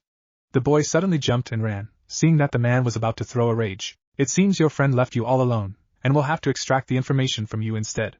The man was actually smiling. Hinata gave a small whimper, and put herself into as tight a ball as possible. I don't know how your friend escaped with all of the seals and protections we had around him, but he did, and you might just know how. He stuck the rusty knife into the back of his pants, as he began to fumble with his keys. Hinata thought this would be her last chance, so pumped chakra through her body, and got on all fours. As soon as she heard the click and the bars were rolled into the wall, she launched herself at the man, pumping as much chakra into her open palms as possible. She took him down, grabbed his rusty knife, and plunged it into his arm, embedding the blade deep into the floor. He was pinned down, and she took off running down the damp tunnel. She was barefooted, so she could feel the worn, damp earth beneath her feet. She passed many cells, some of them containing moaning captives, but she wasn't going to stop until she was out of here. Suddenly she slammed into someone, and began a rapid flurry of jabs, but all were deflected. She suddenly found herself in a warm embrace, holding her limbs from movement. She knew who it was, and suddenly her legs became weak and she sobbed into her friend's shoulder. I feared you left me here to die, Naruto-kun, but I knew you wouldn't do that to me. She saw him smile, and he grabbed hold of her hand, saying he knew the way out. Something was different was about him, though. His eyes were green. As they ran through many doors and down infinite tunnels, hiding from the eventual guards, a siren finally sounded, but they were making their own paths now. Hinata could vaguely see it happen with her skilled eyes, but was too worn out for it to make a difference. As soon as a hole appeared in a 5-foot thick steel wall, which had slowly opened up, they jumped through it. They fell about 10 feet, landing in a roll on some hard-packed dirt. Kunai fell all around them, and they were soon twisting and contorting their bodies through the onslaught of weapons, not wanting to be ripped apart. As soon as they were in the clear, they ran in their odd way as fast as they could, not stopping for anything. Their mission was complete, the information was gathered, and they were together again. As long as they could get together and not lose faith in each other, there was nothing they couldn't do. This thought was only fortified when Naruto mentioned it himself later that night. Hinata's fox-like features dulled, and she plopped herself down by Naruto again, ashamed of her anger. "I'm sorry," she whispered, moving closer to Naruto, and huddled up next to him. He leaned against her a little and put his arm around her. "We'll get through this like we got through everything else. Nothing will stand in our way. We will seize our dreams, and no one will tell us how to live, or what to do," Naruto said soothingly. Hinata smiled and closed her eyes, trying to relieve herself of worry and stress. This lasted all of 10 seconds, before a melancholy voice spoke up. "Having fun, are we?" It came from behind them, and they were both up in a fighting position instantly. They could have been dead, but their intruder had let himself be known. But still, sneaking up behind them is saying something. "Hotaki Kakashi?" Hinata said, astounded. Naruto was pretty surprised as well. Kakashi's mask seemed to be unscarred, but the rest of his clothes and himself seemed to be in bad shape. "I had underestimated you, Hinata, and I am sorry. I went easy on you, thinking I could convince you to come home. I see now that this is impossible," Kakashi droned, sounding worse for the wear. He suddenly kneeled down, which utterly confused the two Kaimu ninja. "I am pledging my allegiance to your village." Both of the Jinchuriki were shocked, and their mouths stood agape. Suddenly 3 more people appeared on either side of Kakashi, kneeling as well. "Us too," said Sakura, Sasuke, and Kiba in unison. Now they really threw Hinata and Naruto for a whirl. "Why you want to join us? How can we trust you?" Hinata said, examining each of the kneeling shinobi. Each of the 4 former Konoha nins took off their forehead protectors, and pulled a kunai out, slashing a mark through the Konoha sign, then threw them aside. "The ultimate sign of rougehood. This is great, Hinata. With experienced shinobi on our side, our village can grow even faster. It won't be only us teaching the villagers the shinobi ways," Naruto said, excited. Hinata still looked suspicious. "But why?" Hinata asked simply enough. "We admire your plight, and would like to be a part of something as big as this. If we can pull this off, our names could go down in history," Sakura said, gazing at Naruto. "You would leave your clans to join us? Your whole family?" Hinata said, doubtful. Their faces darkened, all except Kakashi and Sasuke. "It's simple enough for me. I have served Konoha faithfully, going on many missions, and have met no one who could bring me down as you have, Hinata-sama, and my whole family is dead. My allegiance rests with you," Kakashi said, his right eye smiling again. "Same for me, I know you can make me stronger a lot faster than Konoha can." Sasuke's voice droned, his face all serious looking. Kiba and Sakura were silent. "Well, maybe Kiba and I could convince our families to come over to our side. We are the youngest, but I'm sure they would respect our decisions," Sakura said thoughtfully, and Akamaru gave a yelp of agreement as Kiba nodded. "It's too risky to let them know, and too risky because Konoha would get suspicious," Hinata said, staring at the two. "It's all in, or nothing at all." Both Sakura and Kiba looked at each other. Akamaru gave a low whine. They each nodded. Hinata smiled a little. "In due time, they will see the importance of this village, and will join us. Until then, we are the village hidden by nothing. This is outright bold, and will probably upset many nations for the cockiness." She grinned and cocked her head to the side. "But who cares is the village motto. Be sure to live by it." All 4 new Kaimu ninja nodded. "All right then, first things first. Kakashi, seeing as you're the most experienced ninja, you will be our lead trainer in the village. We need to begin the education of ninja immediately. Hinata and I will write our village's scroll of techniques, and will begin the construction and industrialization of Kaimugakure. Sasuke, Sakura, Kiba, you have your first mission. Capture Hyuga Neji and bring him back to the village. We will have a cell waiting for him there at our stronghold." "Any objections?" Naruto said, looking around. There weren't any objections. "Then let's begin." Each ninja leaped into the air, off to their assigned duty. Kaimugakure was well on its way to becoming a full-fledged hidden village. Naruto fell back onto his bottom, looking up at the chakra-enhanced wall that bordered the new village. He had began taking money out of his own account to pay for extra work. Things were well on their way. The 100 shadow clones began to disappear from exhaustion, and Hinata sat beside the real Utsurikage. "Long day?" she said happily, and he smiled. Naruto nodded and formed a seal, pushing out another 20 clones to begin more construction work. He had an idea about routing hidden tunnels throughout the village. Each Naruto, besides the real one, charged up their eyes. Each of them had an elaborate chart that Naruto had schemed up to plan exactly what each clone was to do before they ran out of chakra. The Utsurikage fell back in exhaustion. "We've been working for 12 hours straight. I mean, the mansion wasn't hard to turn into a full-blown fortress, and I'll admit the wall was a little challenging, but to make 20 clones use that eye technique to dig holes, no less. He laughed, closing his eyes. Chakra exhaustion usually didn't last long with these two, but Naruto was beginning to think even the QB was starting to feel it. But just look at how much we've got done. And each villager approves wholeheartedly. They trust us so completely, as they should. We have to have their loyalty to keep this thing going. Half the villagers have been working rigorously honing their ninja skills. They aren't half bad. Hinata lay down beside him, snuggling up to his side, blushing deeply. She hoped she wasn't being too bold in her actions. 5 Hinatas walked up to the two to report on their classes, then walked away. Kakashi's a really hard worker. We'll have to give him a raise. Hinata laughed and stared up at the stars. It was really early in the morning, and she was beginning to feel the fatigue. I think we'll be able to rest in a couple of hours, after we are sure our defenses are solid. The hollow parts in the wall were ingenious. Naruto, she almost fell asleep. His body was so warm and comforting. We are going to start recruiting for our village tomorrow, right? Naruto yawned and Hinata nodded. They had planned to send out word of a new village and recruit different sorts of merchants and specialists to establish an economy. The sooner they got everything going, the better. They needed people to make weapons, but needed miners to get the material, and needed to start constructions of even more buildings. Most of Wave Country's economy was based on fish, but all that had to change. Fishing would be a main supply of wealth, but they needed other services. As soon as they set out word, they were sure people would come join them. That reminds me, the villagers have begun to form ninja clans already. I suppose a little change in a place livens things up a bit, and everyone wants to be active in the reform. But I'm sure you realize, even at this pace, we cannot construct a hidden village in a day. It'll be a gradual progress, and you need to realize that. You cannot work yourself to death, okay, Naruto? We've been careful enough to not let any other hidden villages get word of it. But, after Konoha's ninja do not return, they will send specialized scouts, mostly Hyuga due to the missing member. Hinata began to reflect on Neji, who now resided in a chakra-suppressed cell under their fortress. With a special blindfold she designed to be nearly impenetrable by even Hyuga eyes. It was a good thing he was drugged, though. It wouldn't be too inhumane to keep someone locked up when they're aware of it. And you know that we cannot be so easy on our enemies, now, don't you, Hinata-chan? Naruto said with a reassuring smile, and she nodded, sort of startled that he predicted her thoughts so accurately. Naruto suddenly stood up and took off, Hinata quickly on his trail, wondering what he was up. Hopping from roof to roof, Naruto looked around quickly. One of my clones was just destroyed in this area, and it wasn't an accident. He explained briefly, before diving into an alley. Naruto was suddenly on his opponent, wrapping him, or her in steel wire. He gave a swift knee to the aggressor's back, making her grunt in pain. Picking her up by the air, Naruto threw her against the wooden wall of a building, putting a kunai to her throat. Who are you? He snarled, showing off his abnormally sharp teeth. Deep blue eyes that almost looked black stared at Naruto, and he was shocked. Her eyes were so pretty. Ooh. Naruto Uzumaki. You don't remember me? The girl flashed a grin and Naruto remembered. Naruto clutched at his chest, stumbled a bit, then fell. He dropped the bound body he had been carrying. It was night, the ground was soft and wet, carpeted with dead leaves. The bare trees around the immediate area seemed so dead, so lifeless. Most things did right now anyway. He let out a cry of pain, then crawled towards the person he had been carrying.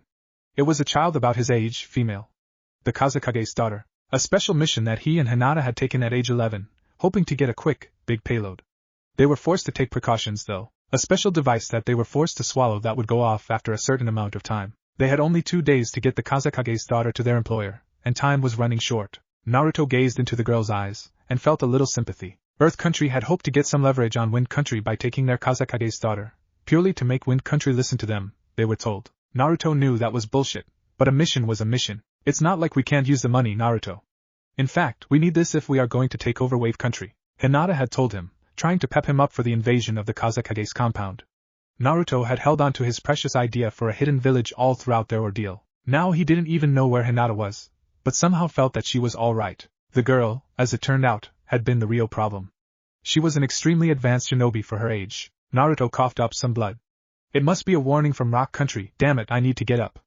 Naruto struggled over to the figure lying so helplessly on the ground. If she wasn't gagged and drugged so immensely, he thought she might spit at him and attempt to bite him. Naruto was trying to not express his regret of taking her, but he had no time. He had to get her back and tell Rock Country to deactivate the devices. They would then eventually be digested, and nature would take its course eventually. He got back on his feet and roughly picked up his captive. He took a running start, then jumped into a tree and proceeded to hop from branch to shorten his arrival time. If he could get there fast enough, he could stop the device, collect the money, and search for Hinata. If he didn't, well, that was not a very happy subject for him. The drug must have been wearing off, though. He could feel her begin to struggle, then it progressed to an outright thrash as she strengthened. She slipped from his grip in midair, making him panic. Damaged merchandise was even worse than none at all. As she began he descend to the ground, he could see her start to pull free from her restraints. As soon as Naruto hit a tree, he launched himself at the ground, grabbed his uncooperative merchandise, then landed in a crouch. He could hear his knees pop as he landed, but it wasn't too painful. He dropped the girl and decided he would have to knock her out. When Naruto stood up straight, the girl was finally free. A quick kick to the area where men were most vulnerable brought Naruto to his knees, convulsing in pain. She must have pulled the gag out because she was now screaming at him, something along the lines of "How dare you?" She kicked out at him, but he caught her foot and pulled her off her feet. He didn't let go though, but stood up. He ignored the protesting kicks and screams. He began to drag her onto the progressively clearing, rocky ground. They were finally out of the cover of trees, and in a vast expanse of dark dirt. He threw her foot down, then turned towards her. "Shut up. You're coming whether you like it or not. You can come independently or by force. I don't care which. Choose." Naruto glared daggers at her, emanating as much dominance and control as he could. His voice was strong and demanding. "I just want to go home." She screamed at him and scrambled to get away. Before she knew what was happening, she was being dragged again. "Please! Let go!" Essie yelled and yelled, but to no avail. This kid was determined. Suddenly, she changed tactics. "Please," she whimpered, trying to look as scared and helpless as possible. Naruto dropped her foot and looked at her, shocked. Suddenly, tears were streaming down her face. "Please." Naruto was stunned and had no idea how to react to this. Then he found his steel and threw her over his shoulder, moving quicker than before. This action was met with much protest, but he didn't care now. Time was running out. "It's you or us," Naruto said, streaking across the boring landscape. "I'd rather it be you," she spat, pounding on his back. Naruto could feel pain welling up in his chest, and knew he only had a few minutes, but Iwagakure was in sight. "I'm sorry about this," he had said, walking up to the IWA gates. She screamed again and he dropped her, glaring down at her. The IWA Nins were descending from the high points of the wall to retrieve what they ordered. Naruto quickly put his mask on, stood stock still, and waited. "Hello, Mr. Yu," the IWA Nin who quickly bound the girl said. The other had a remote control in his hand. He pressed a button and the pain Naruto had experienced was gone. Naruto was handed a black briefcase. The sleek angles of the case had a certain style. "Thank you for your service, and we are sorry if you lost your comrade." Naruto nodded solemnly, glancing at the girl who was giving him a final, pleading look. He inwardly shuddered. "Of course, you'll tell no one," the guy who handed Naruto the payment said, and Naruto nodded. "There's nothing to tell," Naruto said, then took out the Iwagakure shinobi with a quick jab to the throat, and the second with a hard knee to the forehead. The girl landed in the dirt with a thud, and Naruto didn't bother removing her bounds. He just picked her up and put her over his shoulder again, then took off. He soon found a roughed-up-looking Hinata in the nearby woods, and they debated on what to do with the girl who claimed to be named Temari. "We can't just release her, can we?" Hinata had asked, sitting against a tree, fatigue in her eyes. Naruto shrugged, but Temari nodded fiercely, still in her binds. So they had brought her back to Wind Country's border, which had sent out several search parties for the missing girl. They apologized, but their attempts to make amends fell on deaf ears. Since then, Iwagakure has been uneasy with Sunagakure. Violent fights have broken out all over Bird Country, which lies between the two quarreling countries. Naruto had forgotten about that vital mission, and even the death warrants that had made it into Iwagakure's bingo books. "You're still holding a grudge on me for kidnapping you?" Naruto said, astonished. The girl smiled. "Ever heard of Stockholm Syndrome?" Chapter 5, The Blonde Beastie. "Ever heard of Stockholm Syndrome?" Temari asked, moving her head forward despite the kunai against her throat. Naruto had heard of it, but didn't exactly understand the full implications of such a saying. "Not really," Naruto asked, cocking an eyebrow. He moved the kunai back a little, so as not to cut her throat. What was she doing, leaning so close in? Hinata stared at them with a sort of shocked horror. "Then let me explain," and her lips met his. Her eyes were closed, her body now trying to force its way into his arms. Naruto's eyes were completely open, though, and he heard a sharp intake of breath come from behind the two lip-locked shinobi. He stood there, stunned, fighting a primal instinct to kiss back. Hinata, he thought, not really knowing why. He just knew it would not be right to do this in front of her. He backed off, releasing his hold on her. She stumbled forward a bit, her eyes half opening, a kind of hurt expression flashed across her face. "What are you doing?" Naruto's heart hammered, his voice was uneasy. He really had to fight that instinct to kiss back. He didn't know why he did though, it was just too confusing for the poor boy. "Well, I thought I kissed you," she said, putting a hand on her hip. She looked him over and smiled, "And I could tell that you wanted to kiss back." Naruto was puzzled, wondering how she could tell so easily. Then the blonde Sannin cocked her head towards Hinata. "Do I have competition or something?" This threw Naruto off completely. A fleeting glimpse of satisfaction crossed Temari's eyes, and Naruto turned around. Hinata was gone. "Hinata?" Naruto yelled out into the starry sky, looking around. The buildings around them seemed desolate and lonely, making him feel the same way. The stone structures formed an alley that ended with a bright lamplight at each end. Naruto sighed, then glanced at Temari, noticing she was advancing on him. Well. We're all alone. She pressed a hand on his chest, pushing him up against the stone wall of one of the buildings. He was only slightly taller than her, so she had no trouble tilting her head up and pressing her lips to his one more time. Naruto's instincts really dogged him this time, and he thought he was about to slip and just go ahead and kiss her back. Then he heard a muffled sob, and just as his eyes were closing, and he was leaning into it, too, his eyes snapped open and he saw a glint of Hinata's eyes on the building's roof across from him. Damn it, he thought bitterly, just as she disappeared. He gently pushed Temari away. I can't, he said, looking back into her face. And why not? She pouted a little. Don't you think you're a little out of line, barging into my village and kissing the Utsurikage? Naruto said, trying to sound as in control as he could. Well, I felt you getting into it too, she said accusingly. What stopped you? She looked behind her, examined the wall, then tilted her head up and examined the roof. The Utsurikage got the feeling that she knew exactly what stopped him. Even if he didn't quite know himself. I gotta go. Just stay out of trouble. He didn't know if this was some kind of reconnaissance of Sunagakure, but he also wanted to believe that her feelings were sincere. Then Hinata popped into his mind, and he sighed. He must have hurt her in some way, as much as he had not intended to. There was forces at work here that Naruto just didn't understand. He formed a seal with one hand, spared a glance at the slender blonde girl, then disappeared. Temari smirked. Things haven't even got interesting yet, Naruto-kun. Naruto sort of morphed from the various surroundings. Colors blurred, moved around, then started to melt together.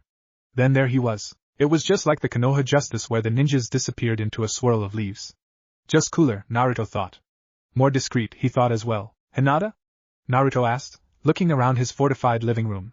Ninja supplies littered the floor, scrolls were stacked everywhere. The only window in the room was overlooking the village.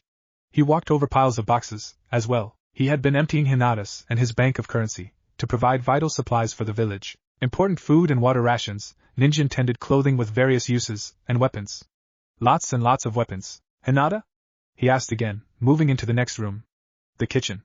The cabinets, he knew, were stockpiled of different assortments of ramen, vegetables, and chocolate. Though Hinata was embarrassed to admit it, she had told Naruto she had a soft spot for chocolate. She never got much at her home, and if she had it, she rarely indulged herself by taking a bite. He had teased her about it, but soon found out it wasn't very nice to do so. He looked around the spotless kitchen, then walked over to the fairly large island in the middle. To his left was a sink, a spotless counter, and a stove not too far away. Cabinets lined the walls, above and below. Various supplies were stored in these particular cabinets, though. The ramen and chocolate was kept under the island, separated from everything. To Naruto's right was the refrigerator, deep freezer next to that, and a black and white counter lining the rest of the wall. He wondered if he should get a piece of chocolate to cheer Hinata up once he found her, but decided against it. He didn't want to chance making her feel worse, so Naruto moved on to the next room. It was just a hallway, crossing from one end of the fortified mansion to the other. A stairwell led up to the next level on the opposite wall. He walked to them, then called up, Hinata? He made his way up, then got to the top. He looked both ways.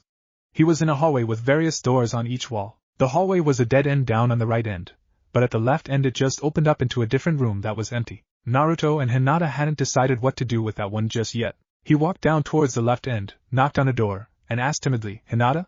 It was her room, so he supposed she would be in there. Go away, he heard a choked, miserable reply. It was rare to see a door closed, especially to keep out either Hinata or himself. Hinata, what's wrong? He tried the handle, it was locked. Just go away. Naruto-kun. Hinata seemed to have a hard time ending his name with the usual suffix that accompanied it. Don't be that way, Hinata. Let's just talk this over. If you don't want to have Temari around, that's fine. Naruto said, wondering why Hinata disliked Temari. He was starting to think that another kunoichi around would actually please Hinata. You just don't understand. Hinata said hoarsely, opening the door. Naruto noticed her eyes were a little red and puffy, and she had a nightgown on that flowed neatly over her body. You just don't see certain things, Naruto-kun. It's cute, but it's hurtful. She spoke softly, looking at her bare feet. When she looked up, seeing the confused look Naruto wore, she just turned around. Just leave me alone for a bit, okay? Then she closed the door with her foot. Naruto stood there, slightly stunned. What couldn't he see? Naruto trudged along the sidewalk, hands in his pockets. It's been a week since Hinata stopped talking to him, so he just walked throughout the village on the occasions that he began to feel lonely. He was glad that the village was taking its shape quite nicely, but he was saddened by Hinata's distance. Though she helped immensely with the modifications and add-ons of the village, she wouldn't talk to him, or just seemed to vanish when he approached her. There was a beginning of a Utsurikage tower in the center of the village. It was worked on non-stop by dozens of clones. Naruto thought he had never had a longer week in his life. As soon as he closed his eyes, he was pulling himself back up to start more work. People were flowing in from everywhere, wanting to be a part of something as big as this. He felt sure that the other villages had heard about the new one that was rising so quickly, but he thought they brushed it off like an annoying bug. He sighed. Though he hadn't seen Temari since that night, he was sure she was still around. Perhaps biding her time, waiting for Naruto to finally want to see her. He shook his head and chuckled. Life was so confusing. Tsurugi. I need some clarifications on these building plans you see. Here the enthusiastic young man that wore glasses ran up behind Naruto and pointed at a certain part of the blueprints he was holding, talking fast. It was about the tower. The innovations Naruto had planned out for it had seemed a bit drastic and overkill, but the workers saw it as an epiphany, the starting point on how everything in the future would be built. And I must compliment you, Tsurugi-sama, the young man flustered, remembering how he had called out to his leader. It was hard treating a kid like the title he held. Your plans to have the tower fortified by chakra is ingenious. I must admit, I was a little skeptical at first, but after reading out your plans you had given to me, I was amazed. I didn't think that it would be possible to actually build chakra coils inside of a building, then charge them up. It's amazing, and to reinforce the materials with yours and Miss Tsurugi's chakra to strengthen it, no less. With the Lady Kage helping us, we should have it complete in no time. Just tell me a few things, and he went on and on like that, eager to hear how Naruto thought of it. Naruto had simply replied that medical ninjutsu inspired him, and that was it. The young carpenter had black hair that hung in short spikes around his hairline, brown eyes with splashes of leafy green, and a smile that looked like it was used often. His clothes consisted of a black trimmed red shirt, and same-styled work pants. Fingerless gloves donned his hands, spikes along the knuckles. Naruto didn't know why this was the sort of thing a carpenter should wear, but it seemed to suit him. I'll see you later then, Tsurugi-sama. And he took off. Naruto turned around and sighed. He didn't really know if there was going to be any bad effects from excess amounts of chakra in buildings, but was sure they were minimal. Besides, one can only discover something if he attempts to discover it. So he walked down the lane, happy villagers working all around him. He even saw a few of his clones. It was so different here, so much more happy. These people didn't know who he was, that was for the better. He could start off anew, become the true hero he was supposed to be. Hey there, Naruto-kun. A sly voice whispered, just as a pair of arms slipped around his waist, and soft lips pressed against the side of his face. Naruto could immediately feel his face burn up, and he felt as if he almost jumped out of his skin. Temari? Naruto's shocked voice said, and he heard a low sound almost like a purr to confirm it was she. Sorry about breaking you and your little purple-haired friend up, but I just couldn't keep myself away any longer. Her lips brushed his ear as he spoke, and he could feel her body pressed tightly against his back. Your story sounds a little flimsy to me, Naruto said coolly, slipping out of the blonde Sannin's grasp. He turned around and looked at her, noting her strong posture. Well, I guess you'll just have to trust me, she purred, a seductive grin on her face. She advanced onto him, but he backed off. Trust is something you have to earn, and the blonde Kage turned his back on her, then strolled down the lane. I can't let Temari get in the way of a friendship that I cherish, that I need. She was the only one who would accept me, so I need to show her that my faith is with her. It's just too bad he didn't know how. Hinata's hand slowly worked with the chakra coil linings. She'd have to place them correctly, or else it would be a major mess-up, she sighed, finishing up the last bit of lining.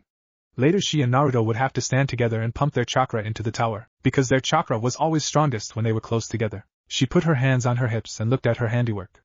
Not too bad, especially for an unprecedented innovation to a building. Today she had decided to keep her hair down, which reached the small of her back.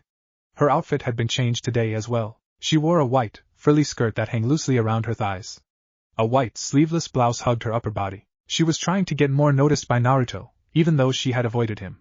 Mostly because she was embarrassed to show herself in such clothing, especially Naruto. She trudged along no path in particular, always looking down, deep in thought. She had here occasional greetings, though most people didn't exactly recognize her without her usual appearance. A few whistles and wolf calls were made, but as soon as she looked up, her wet lavender eyes revealed, everyone in the immediate area seemed to disappear. She shook her head, sort of satisfied with herself.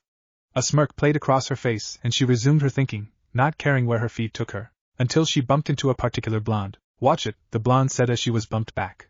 Temari. How could one girl piss Hinata off so much?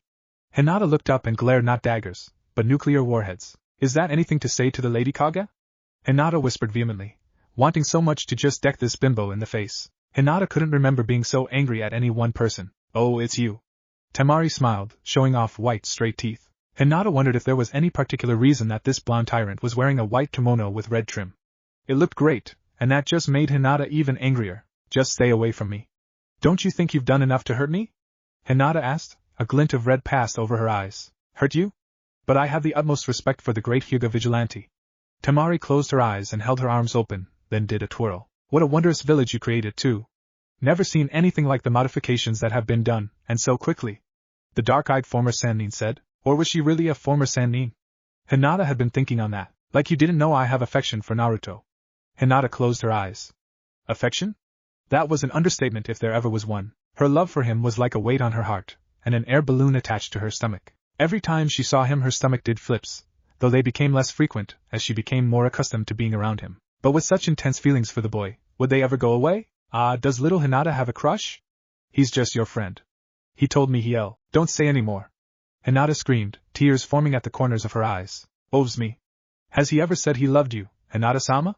Temari's smile was flawless, so concrete. Hinata stared at that smile, trying to find some fault, some kind of fault that would tell if she was lying. She couldn't find anything, and that made a great pain erupt inside her. She just had to believe that Naruto was more deep than that. She knew he wouldn't instantly love this girl that just hopped into his life. Just shut up, and leave this village. I'll make you pay for messing with us. Naruto doesn't like girls like you. He's a good person, not some shallow sex-driven moron. Hinata pushed past Temari, then just kept walking.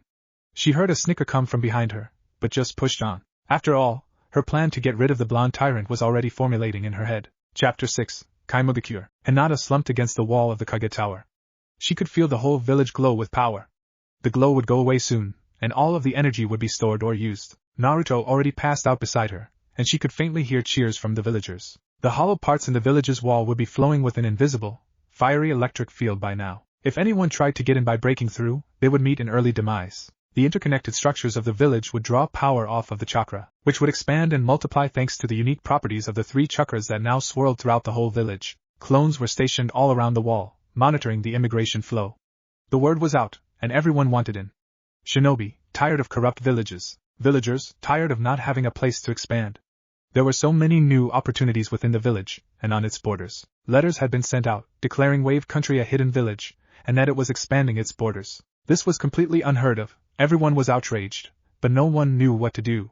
Just how powerful was this new village, and its leaders? Everyone knew where Wave Country was, and everyone knew that the village's name meant it was a village hidden by nothing. Who would do such a stupid thing? Hokage-sama, this new village has to be stopped. Its newly drawn borders are outrageous. We cannot have them taking Fire Country land, especially bordering the ocean. What will we do? The lords of the lands are already sending in complaints, and asking for war, a bald elder of the council said, rising from his seat in the smoky circle in the dark room. It is most undesirable to ask for war. We do not know the capabilities of this new village. From what our reports and scouts tell us, waves of ninja are leaving villages to join this erratic movement. Some even say that the leader is a vicious demon from hell, plotting world domination.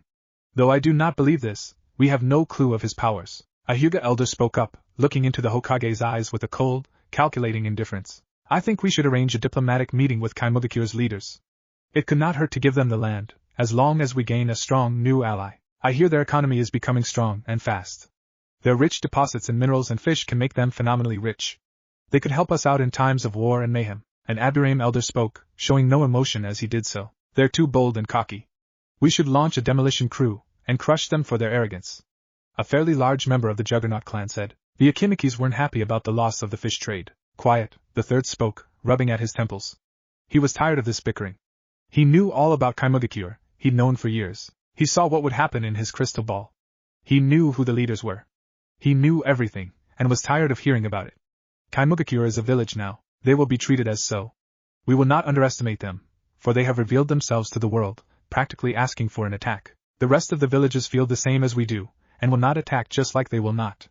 I will be visiting the village soon, with an ANBU escort. That is all, and I will update you on the situation when I return. The Hokage then left, and went back to his office with a smile on his face. Well done, Naruto, you have every village scared. Banzai! Naruto screamed for the 3rd time, diving off of the high village wall.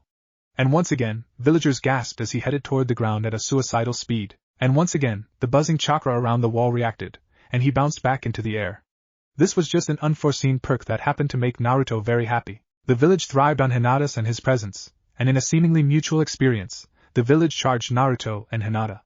All was going well so far. Hinata sighed then laughed as Naruto seemed to float to the ground, surrounded by a dense, pillowing chakra. Naruto, we have to be serious. We are the leaders, and the village counts on us. Hinata's form was straight, and her tone was a no-nonsense one. Naruto laughed, and Hinata laughed with him. Kakashi is getting to you, eh? Naruto said, folding his hands behind his head, smiling a radiant smile. His black flak jacket covering his chain-mail-styled shirt, and his green camo pants seemed to suit him well. Hinata herself wore a form-fitting black crop top, showing her lean abs, and black jogging pants. She laughed at his joke. But he does have a point, she said, looking down at some papers she was holding. The village buzzed around them, buildings were being erected, and a general new feeling seemed to be in the air. Some villagers are dedicated to making new ninja clans. Ninja from other countries are being really helpful with training everyone. A few clans that haven't dedicated their allegiance yet have shown up with considerable power. They were talking of some kind of prophecy, and that it was being fulfilled. Yeah, the village is doing great. Listen, about that technique, I've thought of a name. The Juchaku no Jutsu. Sounds good, eh? I figure there's no better word to describe how it affects the targeted area. I know there are some things that can't be evaporated, mostly because of chakra, but it's a pretty powerful technique. Even if it can't really be used on other ninja, I think it should be a high A class, or S class technique. He said, as they began to walk down the street, heading towards the middle of the village. It had been a week since they had finished the chakra coils and modifications, and charged them up. Yes. That sounds great, Naruto-kun. She glanced down at the papers and frowned. It's just, there are a few problems. Kages all over the world are wanting to meet with us, and that poses a problem. If they see that Kaimugakure is being run by 2 children, they'll instantly launch attacks on us to claim all of our land. We could start a world war if all the Kages and lords just decide they want to see us. She looked over at him, noticing he didn't seem too worried. Hinata-chan, what's the point of worrying? They're scared shitless. Excuse my language, but if they were going to attack, they would have done so by now. It's simple, we just won't see them. They'll have no choice but to wait. And if anyone shows up uninvited, they'll get fried by the wall. I never thought our chakras would mix in such an awesomely destructive and productive way. Lighten up, Hinata.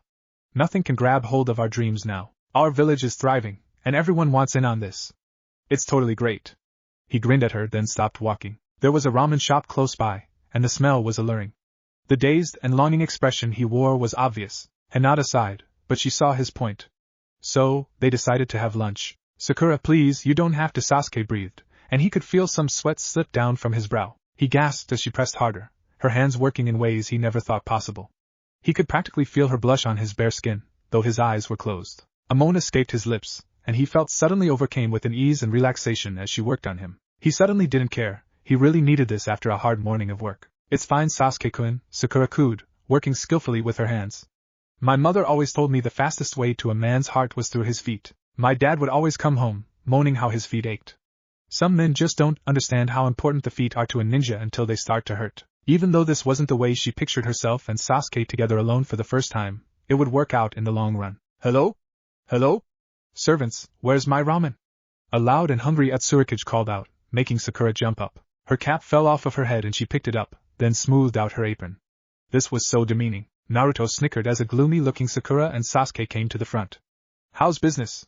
The blonde asked conversationally. Booming, Sasuke muttered, giving menus out to his 2 customers. He glanced back at Sakura, who only blushed back, in his direction. I think I'll have a little of everything. Just mix it all in a large bowl, please. Naruto smiled at the 2 new cooks. He had given them this duty just for kicks, but had promised them that as soon as they started to get some ninja business, they would be ranked as Kaimu ninja. Hinata had put the papers over her menu, and began working on them with a pen. She mumbled something to Sakura, and the assistant chef began boiling some water. Sasuke went behind the cloth curtain that separated the cooking area from the back. It was a simple, wooden ramen shack. A bar in front of the cooking area, with 10 stools, a few tables scattered across the floor, and the entrance was open, no wall or door. A few shingles and signs hung from the overhanging roof. As the cooks went about their work, Naruto pulled out a kunai and carved his name into the bar. He chuckled and put his tool back. This act earned a glare from Sasuke, but Naruto just blew him a raspberry. Hey, Pinky. You don't mind if I call you that from now on, right? Anyway, I was thinking, what were you and Gloomy over here doing in the back, all alone? His voice was casual, with just a hint of provoking. The targeted girl turned the shade of her hair, and continued her work. Hey, Sasuke, what you and your woman do on your own time is none of my business, but you may have dissuaded a couple of customers. Now, that's not good business, is it? The Uchiha gave the blonde a half-lidded look, then placed a rather large bowl of ramen in front of the starving boy. That'll be 100 ryu. Sasuke smirked, seeing his customer gasp gave him great joy. What kind of service is that? What are you trying to rip off your leader for? I demand a free meal. Naruto placed his forefinger against the bar, emphasizing his point. It wasn't getting across. Laws of supply and demand, Utsurakage-sama. You'll understand when you're older. The Uchiha thief smirked, leaving a wailing Naruto to whimper as he pulled out the cash. This better be good, Naruto mumbled. Just be grateful I didn't spit in it. The Uchiha walked away with a smirk, counting his money. What do you mean we can't go in? We are the escort for the Hokage of Konoha. All leaders are to be refused admission? This is an outrage. We demand to see your leader. Not available? Don't tell me to get lost, you little punk. I am an ANBU elite, and the Hokage is nearly here. You will allow us admission or else. Don't push me, I'll go in if I feel like it. What do you mean, yeah right? Watch me. All these others are going through. Pre-screened? Where? None of my business, huh? I'll show you. Go ahead, call for the gate to get closed. Fine, close the freaking gate. I'll never get through, huh? I'll show you, you runt. And the ANBU did show him. He showed him a fiery light show, and a steaming, flying corpse. Yeah, he showed him real well. Naruto sighed. One of my clones just laughed himself to death. An ANBU ninja of Konoha tried to get in, saying the Hokage was coming. I didn't know the old man would show up. Where's the ANBU ninja? Hinata looked up from her cold ramen, and her unfinished paperwork, about half a mile away from the wall, in a heap of ashes. Naruto grinned. That wall sure is something. He took a swig from the drink he had ordered. Hinata just finished up the papers, said something to Sakura, and Sakura left with the finished work. Well, let's go greet the old man. He doesn't have to know that we are the leaders. We'll just tell him that the leaders are out. But I have a sneaking suspicion that he knows anyway. The Hyuga then got up, and headed for the exit. Naruto swiftly drank the remains of his ramen, then gulped down his drink. He took off after his friend. From the outside, you couldn't see anything but a magnificent wall stretching for miles. The Great Barrier was actually glowing with a power and fortitude that made you think twice about plans of invasion. Many ninja from all over the world had rushed here, only to get fried, or to run away scared, reporting a monstrosity of a barrier, separating the village from the outside world. A rumor had spread that if you got too close, you'd go insane, and what made the wall even more terrifying was that it seemed to have just appeared, like the very depths of hell had regurgitated it in the darkness of the night. Even the Hokage, in his seemingly infinite wisdom, could only hold theories on how it was built, and why it glowed so. And here he was, stepping into the glow of the great structure. He noticed how it bulged and contorted, forming demonic shapes along the wall, detailing battles in a 3D graphical wonder. All along the wall, he could see these images, glowing 3 different colors, the dominant being red. He could see armies of ninja, fighting a great, terrible beast, only to be slaughtered.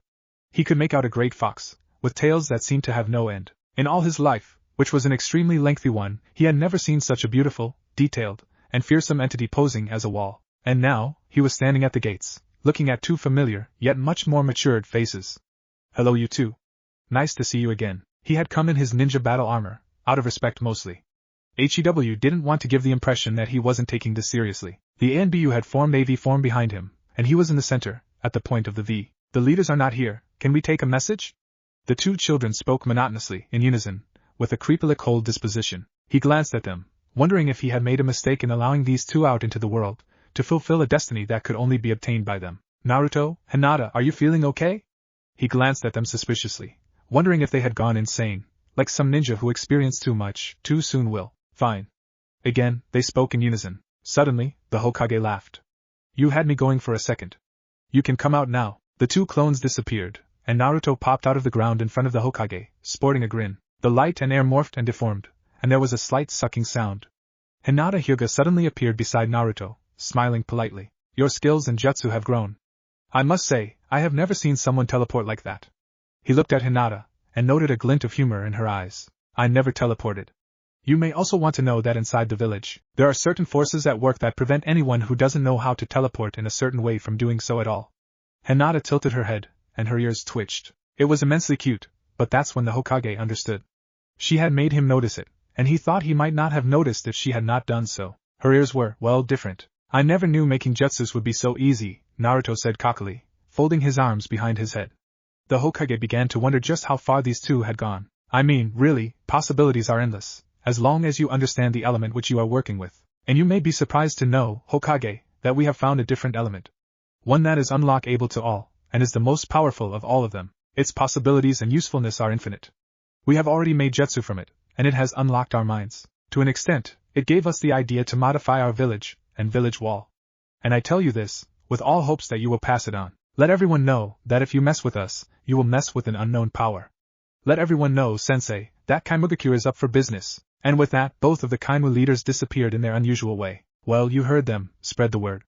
I think we just made a new ally, and if anyone messes with Kaimugakure, they mess with us. Kaimugakure is now a full-blown village, with unknown power. Do what you can to let everyone know what we know now. I expect to see reports on the new world back in my office in a month. Things are going to be pretty interesting from here on in. And with that address, the 20 or so ANBU vanished, and the Hokage made his journey home. He was glad that Naruto and Hinata were still themselves, just a little more matured. Temari, Hinata said, poking the blonde girl in the back. Hinata was happy to see her yelp and jump. She had been watching in a nearby tree, wearing her full ninja gear. Were you spying? Really, what's with that? I'm afraid you are banished from Kaimugakure for espionage. Goodbye. Though Temari was confident she could beat Hinata, she hadn't been prepared for an ambush. She always kept her fan on her back, and she now saw that the Hyuga girl was holding it. Hinata smirked. I don't know what you're talking about, wham. Hinata thrust the fans but with all her might into Temari's gut. The air left the blonde girl with an audible whoosh, and she was sent flying into a tree, many yards away. She hit it, then landed in a heap on the ground. Hinata glared down at the spy. Naruto and I shall obtain our dreams, and no traitor horror will stop us. She powered chakra into her legs, jumped high into the air, and held the fan above her high. With great speed, she came down onto the unconscious Sannin, bringing the closed fan down in an arch straight for the girl's head. Chapter 7, Core Outer Core Shell. Hinata just stared. She was alone, outside of the village's walls, which were beginning to grow into layers. They had decided 2 days ago to make 3 layers to the village: the core, the outer core, and the shell. Those were the names. The core would be the island itself, including the bridge that had gone into construction under the leadership of a bridge maker named Tazuna when the village had started up. It was nearly complete now, and the next wall was underway. A rough estimate of 600 clones was in on the construction. Hinata and Naruto were beginning to feel depleted, but it was for the best. Though they had rich natural resources, they had a lack of labor to get them, and a lack of funding. Missions were starting to come into the village, but there was a limited number of ninja at their disposal. Things were starting to slow down, and this was displeasing to Naruto.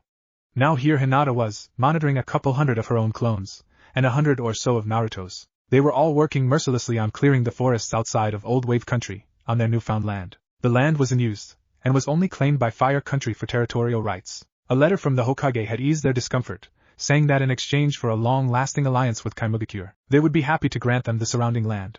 So, now Kaimu had plenty of land to compensate for all the new people, but they had to first make it habitable, and build the walls.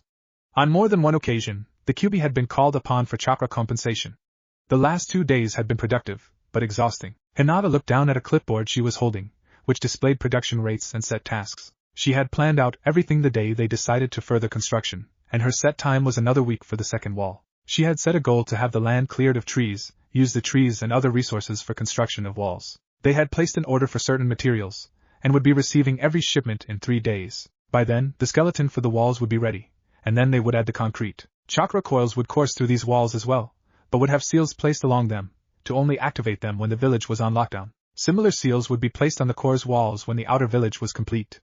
Risk of an invasion was too high to start dumbing down their defenses now. Land grants would be given to the immigrants to settle and build all throughout the new lands. As long as they built sturdy structures, they would be allowed to have a set amount of land. Hinata expected to have all the land filled out and occupied within a year. The core would be the economical stronghold and headquarters for ninja. All ninja would be trained in the core, and it was expected to be the richest part of Kaimugakure. The second layer, the outer core, of Kaimu would be used mostly for its mineral deposits and main living area. Merchants would mostly be in the outer core, along with many shops and services. The last layer, or shell, would be where fortifications and defense will be at the highest. The wall is expected to hold great amounts of chakra, and will be fortified with different types of alloys and metals. It will be costly, and take the most time to finish, probably a month after the second wall is finished. There will be 3 gates in this wall, and it will be the only way to enter or exit Kaimugakure. Though these walls would be huge and monstrous, probably intimidating, they were a welcome idea to the people.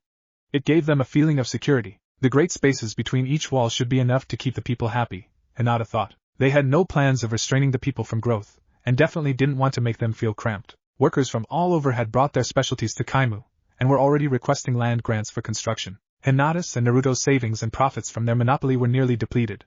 But they had enough to get a strong economy going, and finish the walls. They would have to rely on a strong-willed people to pick up the slack. In a nutshell, after the village was complete, it would look like a semicircle, branching out from the main island. Hinata suddenly jumped out of her thoughts, as a disturbing memory had hit her. A tree had just crushed one of her clones. She sighed, there were plenty more clones to do the work. She was ready to just go to sleep. though her chakra had been multiplied exponentially since her fusion with the Kyuubi, which had given her an inhuman energy. It had been rough the first week. Her whole body had to go under an abrupt change, and her chakra had been severely bashed. But since then, her own chakra had to work constantly to adapt and suppress the Kyuubi. That exercise multiplied her reserves every day, and it had helped her a lot, and still, she felt so tired.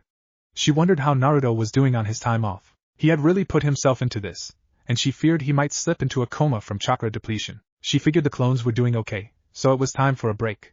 With a seal, she suddenly broke from existence. Naruto fell to the floor with a thud. He rubbed his eyes sleepily, and looked around his familiar room. He vaguely remembered coming in here last night, and just falling asleep on his bed, still wearing his clothes. With a hand running through his hair, he yawned and dragged himself into the bathroom to take a shower. The shower was hot, and it left a foggy mist on everything in the room. His hair hung down over his face in individual spikes, and it stayed this way as he walked out of the steamy room and went to his dresser. He pulled out some black boxers and put those on. His longish blonde hair still hung down, wet, clinging to the back of his neck and his forehead. He decided to just not care, and continued on through his bedroom door, which was right next to the stairwell, and walked down to the first floor. It had been a relaxing night. He felt restored and even felt stronger than usual. The buzz of the village, and its expanding and multiplying chakra was like some sort of soldier pill. It fed his reserves, gave a sort of therapeutic shock to his muscles, and gave him a general feeling of well-being. Like all was well, with such an abundance of energy returning to him so fast, he felt like sparring. He hadn't sparred with anyone in a long while, and the urge was becoming overwhelming. He was now in the kitchen, rummaging through the cupboard under the countertop island in the middle of the kitchen. His ramen place, and it was filled. Every sort of ramen available was in this cupboard, and he was thinking of making a ramen feast. That's when he heard the front door open up, and 2 pair of footsteps came in. "Sasuke, we shouldn't be doing this," Sakura squeaked, her eyes darting around the room, making sure no one saw them. "This is the Kage mansion. We can't just barge in like this." Sasuke whipped around and glared at her. "We can if you just shut up." "Damn it, Sakura, if he didn't hear us come in, he probably knows we're here now. You saw how tired he was, so he needs his sleep. Besides, we aren't doing anything but adding extra protection while he isn't available. Those stupid guards he had out there were way too drunk to do anything." He spoke as he walked, heading for the kitchen. It was the next room over from the front door. The raven-haired boy walked into the kitchen and immediately began raiding the refrigerator. "Besides, I'm starving. I'm so sick of eating ramen all the time that it's hard to even talk about it." He found plenty of stuff to eat, and began pulling out different meats and condiments for a sandwich. "But Sasuke, what if he catches us?" Sakura said. Her palms were pressed tight together, and her head was bowed, in a pleading gesture. "Yeah, what if?" The voice floated up from the other open entrance on the far side of the kitchen. Both of the intruders snapped to attention, and twirled around to see who spotted them. Everything Sasuke had been holding crashed to the floor. "Ah! Tsurugi-sama. We were just talking about you. We thought, hey, Naruto may be a little hungry when he wakes up, so why don't we go make him a sandwich?" Sakura swiftly said, trying to lie her way out of it. Sasuke nodded dumbly. He had expected Naruto to be out for days. I see." The Tsurugi glanced down at Sasuke's feet. "Well, don't let me stop you. By all means, make a sandwich. In fact, I store ramen under that island there. How about you make it a ramen sandwich? Can't wait to eat it." "Ta-ta." Naruto turned and headed out, waving his hand as he went. He heard Sasuke swear, and mutter something about ramen. This only made Naruto laugh. Naruto gazed through the window, watching his people mill around, building and expanding. It was a wondrous sight, and it made him very happy. Everywhere, he could see clones of Hinata helping to build, and his own clones. Many buildings on the outskirts of the island were built on top of the water, on poles of bamboo and various other materials to hold it up. Then he looked out to the east, and watched hundreds of clones work on the wall, which was being constructed very fast. Naruto really hadn't expected Fire Country to be compliant with his demands for more land. He figured that since the land wasn't populated, that he might get it, but he didn't know that taking Fire Country land would actually make them his ally. It was a lucky move, he thought. But now he was playing a dangerous game, and the stakes were too high to depend on luck. He would squeeze every bit of money he had to strengthen the village, and educate the people who could manage chakra control. Naruto blinked when he heard running footsteps, climbing the stairs, and his study door slam open. "Naruto!" It was Hinata, and she sounded winded. He turned to look at her, and she was a bit red in the face. "The great Sannin Jiraiya is at our walls, demanding entrance. He wants to hire us for a mission." Hinata took a breath and looked at Naruto, gauging his reaction. He didn't seem surprised. He just turned around and looked through the window. "A mission, huh?" From what Hinata could see of his back, she thought he might be frowning. "We can't leave the village. They need us." This isn't what Hinata thought he would say. The great Sannin Jiraiya was a legend, and for him to look to Kaimugakure for a mission meant that others would soon follow. "But Naruto, we have to." If word gets out that Jiraiya the Great Toad Sage is looking to our village for ninja, then others' business would boom. She was kind of upset. Here she was, thinking he wanted to go out on a mission with her again, only to find that he was reluctant. It had been too long since they had been out, and to add to that, they needed money. Badly. It's complicated. Also, I have suspicions about Temari. I haven't seen her in days, so she may have left the village. We may have to infiltrate Suna, or capture her before she can say anything about what she has seen. His voice was calm, even, but with a tinge of panic and worry. Hinata smiled. It's already taken care of. What? Naruto turned around, and stared at the Hyuga girl with a look of confusion. The day the Hokage came by, I found her spying nearby. I took care of her. She looked innocent, sinless. Naruto blinked, wondering about what she was implying. You killed the Kazekage's daughter? Naruto looked at Hinata in horror, and the girl paled. She hadn't thought of that. And Naruto-kun. I didn't mean, she isn't, well, she's not dead. Her head hung in shame. Well, then what do you mean when you said it's taken care of? Naruto took a few steps closer to his friend. I couldn't do it. I couldn't, no matter how much hatred I had for her. I couldn't bring myself to. Now tears were stinging her eyes, and she looked up into Naruto's brilliant blue orbs. Finally, her tears spilled over, and her lavender, pupil-less eyes glistened. She hated that she was showing so much weakness. Naruto quickly closed the distance between them and pulled her into a hug, consoling her with short, sweet words. She whimpered on his shoulder, and her left ear twitched against his cheek. In truth, she had been feeling a little alienated from him since the start of the village. From so many years of being close to him all the time, and going out on missions, she kind of missed it. It's okay, Hinata-chan. Everything is fine. When you are ready, tell me what you did with Temari. His right arm was folded around her waist, and his left was rubbing small circles on her back. She soon calmed down. Well, Hinata was coming down fast. Her clothes were whipping against her in the wind. She was high above the blonde spy, and the fan was clutched in her hands. As she descended, she brought the fan up, raising it high above her head. She was now right above the girl, and she brought the fan down with every bit of intensity that her hatred held. But the blonde girl looked up, her eyes dazed, sort of uncalculating. Unknowing that her death was so near. Looking into those eyes, Hinata could see a fellow ninja, doing as she was told, putting her life on the line for her village and family. The fan slammed down into the tree Temari was sitting against. With a loud crack, the tree split up the trunk, and the fan broke into scrap wood and splinters. Hinata landed in front of Temari, and threw the destroyed fan aside. Hinata grabbed the collar of the blonde girl, and lifted her off the ground, and held her at eye level. Apparently, Temari was not aware enough to stand up on her own. Pain racked Hinata's mind. Why couldn't she do it? What was holding her back from killing the person who jeopardized their whole village? Why was she so weak? Temari smiled. Her voice was soft. I always thought my brother would be the one to kill me. Then, her head lolled to the side, her body went totally limp. Family. This girl had a family. And her family obviously had issues. Hinata gritted her teeth, then released her grip on her foe. Why? Hinata stared at the body, lying in a heap at her feet. She could almost hear the voice of her father, muttering about how weak she was. How her sister was so much better. How deserving Neji was to be clan leader. And something about her uncle. That's when her eyes took on a cold, glassy look. A look her father might have been proud of. She thought of all the torture methods she could do with her clan abilities, and thought back to the training sessions with her family, and how they had tortured a captured animal, demonstrating how to maneuver chakra into the hands, and slice nerves. Her eyes went wide, and she turned away from the helpless ninja before her. She didn't want to be her father. She didn't want to be her clan. She only wanted to be herself, and to be with Naruto. To help him achieve all his dreams, and to get stronger for him. But did strength mean what her family thought it meant? Power? Intense and unforgiving power? The power to kill, and the power to interrogate. There was a river nearby that cut through the forest. She walked over to it, and knelt down, to splash some water in her face. When she looked down, she stared into her own eyes. Was her whole body meant for killing? Had her whole existence been laid out, as her former cousin Neji liked to believe, and killing been included in it as a primary factor for existence? With a sigh, she pulled some steel wire from a pouch on her leg. Naruto and herself had always been careful to keep their ninja tools on them. Time to bring in another prisoner. So, she's in the cells? Naruto pulled back from Hinata, and she wiped her tears. She nodded. The cells under the Kage fortress were a black-bricked, steel-walled, kanji-ridden place. Anyone going down there as a prisoner would probably be staying there for a while. Naruto and Hinata still needed their own master of interrogation. Will worry about her later. Let's go meet up with the famous Toad Sage. Hinata nodded and followed him out of the room. Jiraiya hopped around on one foot, holding out his hand, and made funny faces. His eyes bulged as he switched to the other foot and hand, and then, out of nowhere, a great toad appeared, and Jiraiya stood on top of it, and took a bow.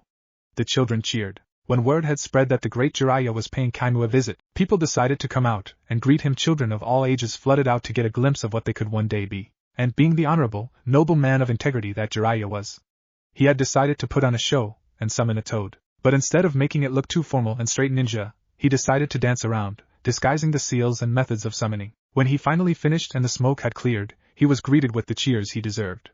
It was a roaring thunder of claps and wolf calls. The old man grinned. With a whooshing sound, the two leaders appeared. They glanced up at the sage, all smiles. Jiraiya was glad to see the two children doing okay. After all, nothing could be worse than a child robbed of their youthful innocence. He hopped down from the toad, and it disappeared with a grunt. Hi there. He grinned at them, fists on his hips. His long, silvery white hair flowed down his back. His pale green clothes and red cloak looked comfortable, but a little too baggy for a ninja. A scroll was tied to his back, and two red lines ran down his face, one trailing from each eye. Naruto folded his arms behind his head, and twisted his mouth into an awkward frown. The people around them were all staring, and he didn't like it. Immediately, clones began to usher people back into the village, saying things like it wasn't safe to stay out for too long. It took 10 minutes, and a lot of complaining, but the area was finally cleared. Now, Naruto let out a smile. Hey! I hear you want to ask for our help? Naruto looked up at the man, who was quite a bit taller than Naruto himself. Well, is that any way to treat your new sensei? Jiraiya grinned broadly. This threw Naruto completely off guard. The blonde boy's arms slipped from their position behind his head, and his face fell into a look of surprise. Hinata just squeaked, not knowing how to react. As sensei? But you're from Konoha. Aren't you mad about us taking Fire Country land? Naruto just stared at that kind face, wondering how the old man felt. Hey kid, don't complain. He looked up at the walls, which were about as high as Konoha's own walls, but clearly not as expensive to make. They looked to be made of mostly wood. Besides, I owe you a favor. If it wasn't for you, the whole Konoha village would have been flattened, and half of Fire Country. You're the reason the QB was stopped, and you're the reason the world can keep on a-rolling. Jiraiya thought he was making it seem painfully obvious he was overstating Naruto's importance, but the kid didn't see it. He only grinned and resumed his position with his hands behind his head. Yeah, I'm pretty great, huh? He laughed a little, then stared at the scroll on Jiraiya's back. Hey, what's that? Jiraiya knew what the kid was talking about, but decided to ignore his question. So, how about letting me see that seal of yours? He knelt down, and stared expectantly at the boy's stomach. With a grumble, Naruto pulled up his shirt, concentrated some chakra, and the seal appealed. Jiraiya gasped. Half of it's gone. This isn't good. The QB could break out at any moment. Jiraiya quickly looked up at Naruto, expecting a gasp. He didn't get one. I know it's half gone. Half of the QB got away. Naruto stared innocently at the old man, who stood up to his full height and waited for an explanation. He waited some more. He soon thought that he wasn't going to get one, but then he noticed some movements from the girl. Hinata looked down at her black shirt and blue flak jacket. With a sigh, she pulled up her own shirt to just below the ribs. With a little concentration, the seal appeared on her stomach. That was when Jiraiya noticed her ears twitch. He had originally thought that she was wearing a hat. Now he understood why the Hokage requested he come here. He was concerned about the seals, and wanted him to play babysitter. Quite clearly, Jiraiya's thoughts could be laid out in 2 words: this sucks. He had thought he was going to take a vacation in the new village and scout out local potential for the book he was working on, but now he saw that these two would need his full attention. The Biju was split, and now there were 2 Jinchuriki who needed guidance, and in the world where Jinchuriki were hunted and longed for, he knew this could be, in the Naruto, troublesome. Well, forget the mission, you two.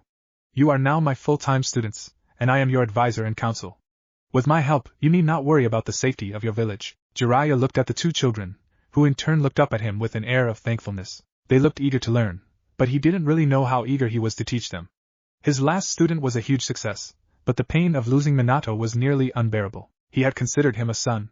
But now, if that was true, then Naruto was his grandson. With a sigh, he remembered Minato when he took him in as a student. Just like then, though he was much younger, Jiraiya had the same thoughts, and it begins. Chapter 8, Training. Sweat dripped down from Naruto's nose. He was tired, hungry, and in pain. His right arm was useless. His left leg sent shocking pain through his body every time he put weight on it, which was often. His chakra was gone, his reserves were dry. He was now relying heavily on the QB for chakra supply, and the demand for chakra was high. But he was still sucking on his dry resource of chakra, only getting little bursts of QB chakra that filtered through the seal. Again. A rough voice shouted. Naruto was starting to hate that voice. He was seeing red, and for that reason, he saw perfectly in the darkness. He could make out every detail of the land in front of him, which was just a grassy plain, a couple miles from Kaimugakure. It was soggy and muddy, and he had slipped quite a few times. His opponent was close, he just couldn't see her.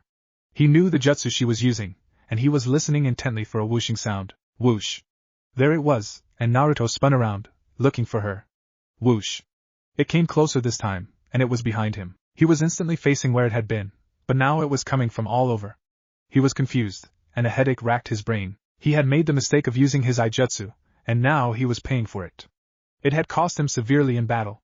As the old saying goes, an arm and a leg. Crack! Naruto was sent flying into the air. His opponent had appeared in front of him, and made a sweeping upper kick to his jaw. He fell back to the ground and rolled, pulling out kunai as he came back to his feet.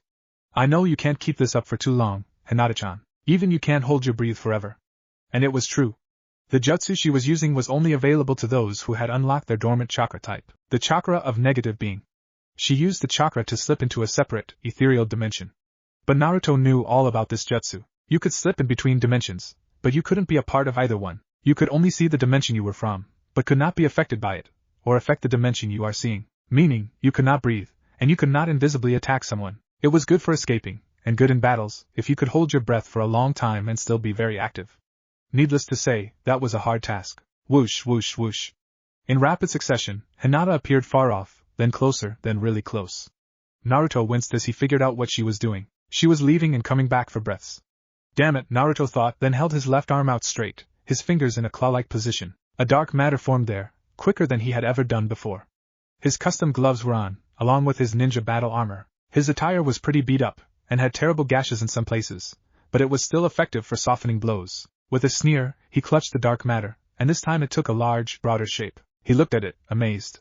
The handle of this great sword extended out around the blade in a spider-like form, and the handle itself formed 2 bars around his hand. The blade was long and thick.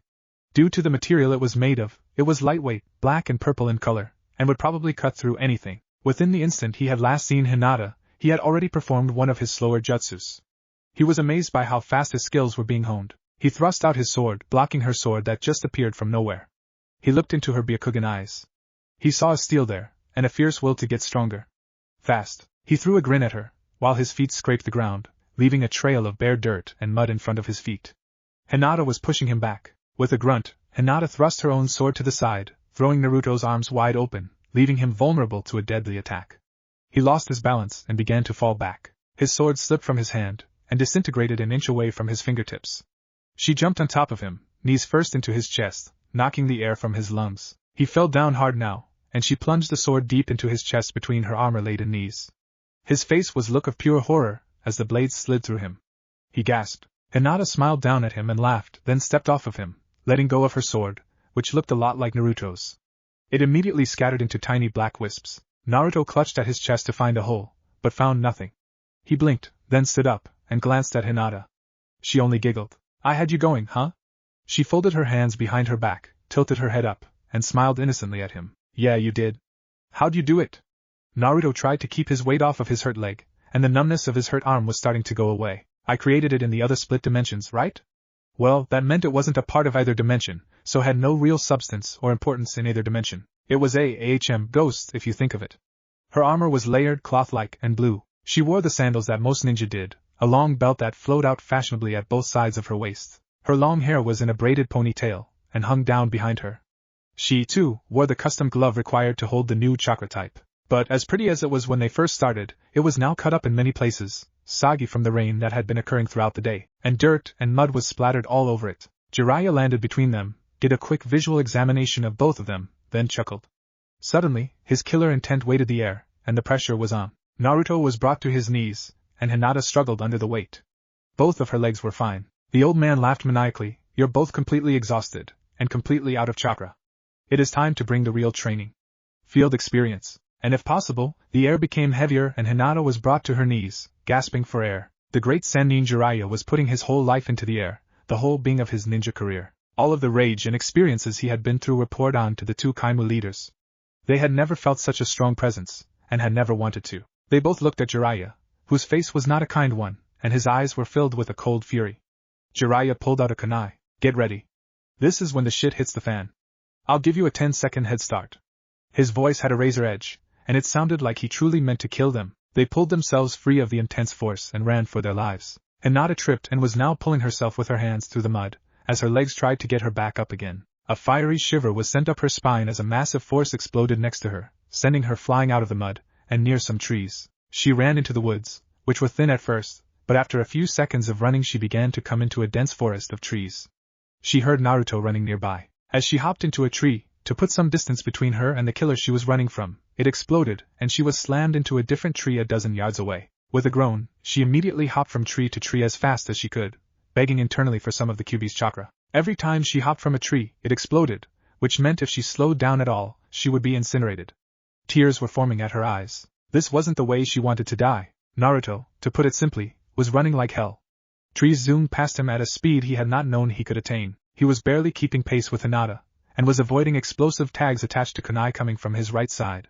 Hinata, who was hopping trees, was at his right. Every time he avoided a kunai, it exploded one of the trees she was just in, and it was a huge risk for her.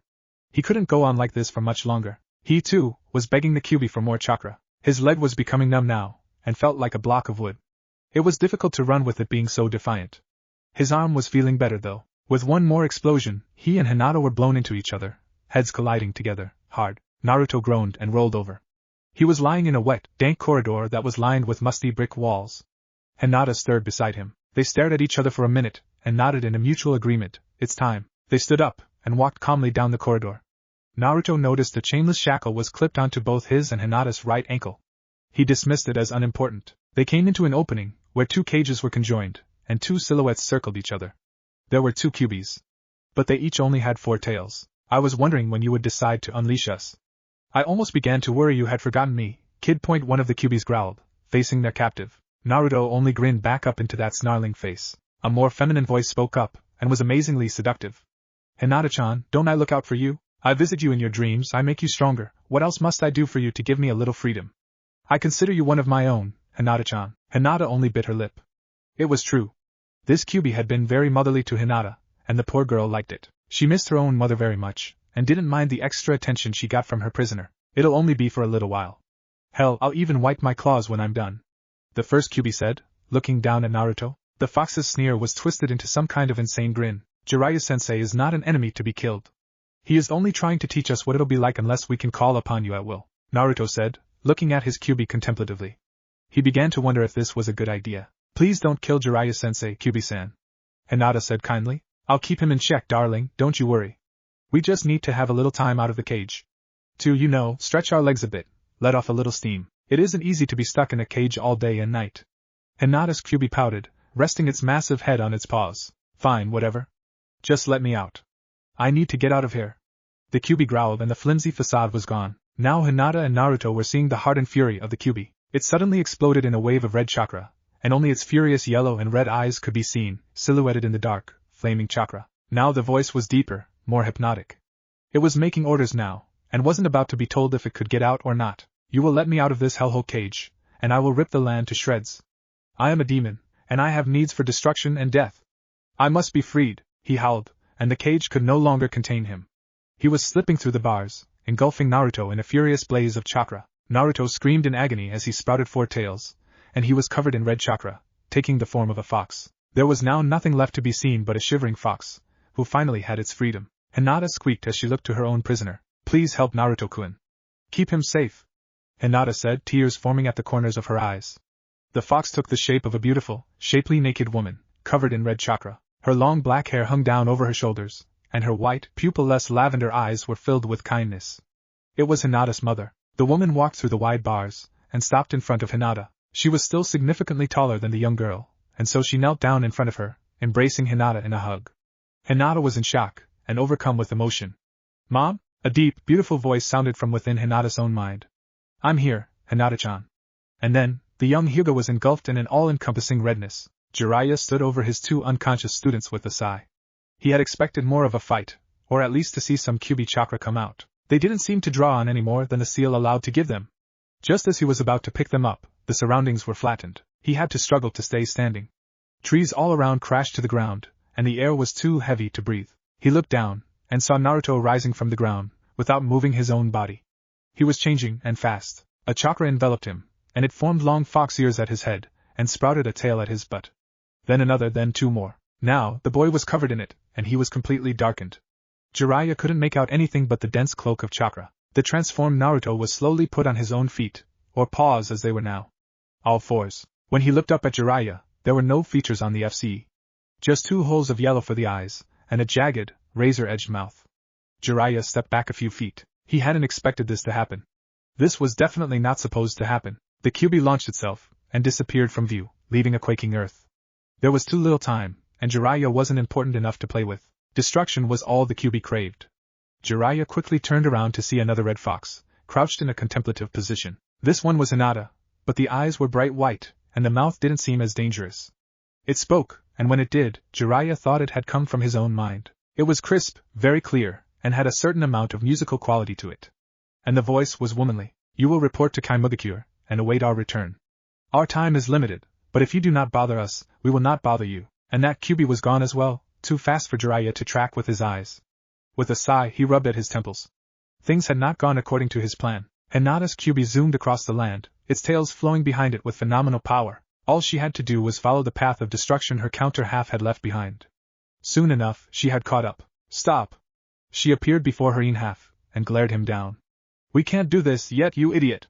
The traitor Madara can't be killed just yet. Our hosts are not strong enough to hold us, they'll die too quickly. The male QB growled at his counterpart. That son of a bitch will pay for showing the arrogance of summoning the QB no Kitsune. And when that bastard Hokage put us into that child, he was too foolish to realize that no human is capable of containing me. At least, not whole. The female circled her evil half cautiously. It wasn't often that the QB male would succumb to her will, but she had decided that it was time to put her influence into full gear. Her voice took on a soothing, hypnotic tone that seemed to make the nature around them grow and flourish just a little bit more. This is no time for angry ranting. With the Toad Sage's help, we will find that traitor, and wreak our vengeance on him. Until then, we will have to let our jailers become stronger, and let them train undisturbed. In a few years, they will be ready. Then he will pay the ultimate price. All of a sudden, the great woman QB's intense emotions burned the once beautiful surroundings to ash. We'll feast on his soul over the length of eternity, and let him know just who he is dealing with. With that last, terrifying address, both QBs understood that their imprisonment must last a while longer. Sasuke prepared the ramen to the very specific orders of a small child. This kid had been here for half an hour now, making the Uchiha boy dump each bowl of noodles, complaining he hadn't cooked it right. Finally, HEW had done it right, and he placed the steaming ramen in front of the boy, giving the kid a stern look. The boy sniffed it, twirled it with his chopsticks, swished it around, then finally began slurping. Sasuke breathed a sigh of relief, then smirked. That'll be Tenryu. The bowl was empty, with an AOU taped to it. Sasuke's eye twitched. Sakura, your break is over, take over. And with that, he jumped over the counter, throwing his apron aside as he did so, and rushed down the street after the boy. He could just barely see the boy's head bobbing up and down between the horde of villagers and shoppers. The growing commerce was very cramped in the core, due to the small size. They had begun to build over the ocean, since the waters only rarely got rough. He rushed past, turned a corner on the dirt path, on a 4-way intersection street. The boy dashed down the path, and Sasuke followed, catching up. Suddenly, when they were on the outskirts of town, the boy disappeared. Sasuke stopped, and looked around. He growled, damn it. Glancing down at his feet, he saw a hidden latch. He pressed down into some sand, and pulled a handle. The trapdoor came up easily. He smirked, then jumped down into the dark hole. Must be a street rat, he thought. With a thud, he landed in a crouch beside the ladder that led out of the tunnel. The light that shone down from above was enough to illuminate the immediate area. There were 3 ways to go, and small lamps lit the way, one path in front of him, the other 2 on his right and left side. He took the one in front of him. It was cool down there, and the dirt was soft and moist. He could hear voices up ahead, all rather young. Okay, we're calling another meeting of the Kaimu ANBU Ops squad. It was the boy's voice, and it made Sasuke smirk. ANBU Ops? Yeah, right. Everyone, we would like to inform you of a peculiar situation. It seems our leaders have been gone a couple of days, and our leader has told us to continue our searching. Any and all traitors to the village are to be reported to him immediately. Is that clear? Again, the same boy who skipped out on the bill. Yes, Inari-san.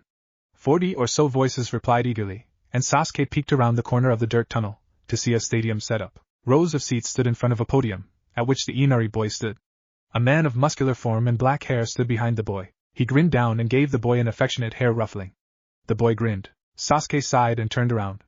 It was obvious they weren't ANBU, but no one would expect to see children originating from Wave Country to be spies. Jiraiya must have set it up, and Sasuke had not been informed about it. Was that boy spying on him earlier? As HEW got back to the ladder, he stared up into the bright, midday light. He had seen the man standing behind the Inari kid a couple times. He supposed it was the boy's father, and he was a big hero around here.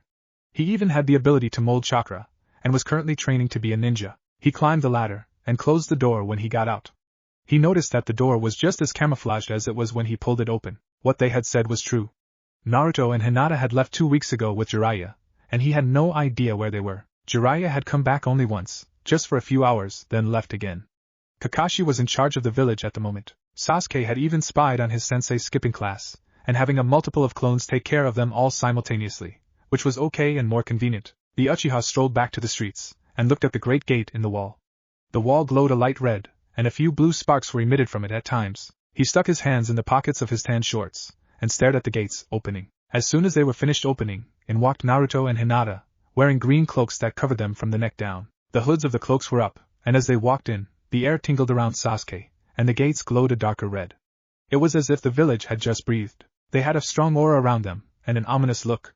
Like they had been put into a training that no one else on earth had. Sasuke suddenly became jealous and felt a lust for power. He wanted to be just as strong as Naruto, or even Hinata. Jiraiya strolled behind them, a rather large scroll on his back. Naruto pulled his hood back, and his bright blue eyes sparkled brightly. His cheek had a bandage on it, and his hands were gloved. Hinata did the same, and her hands were gloved as well. Hey! Sasuke! Did you miss me? Naruto smirked, and Sasuke glared. He knew exactly what the blonde tyrant wanted. Hinata let out a small smile as well. Hinata, you know what? I could go for a couple hundred bowls of ramen, how about you? He smiled brightly over at her, and she put her hands over her mouth and giggled. Sasuke just stared at his feet, smelling the ramen already.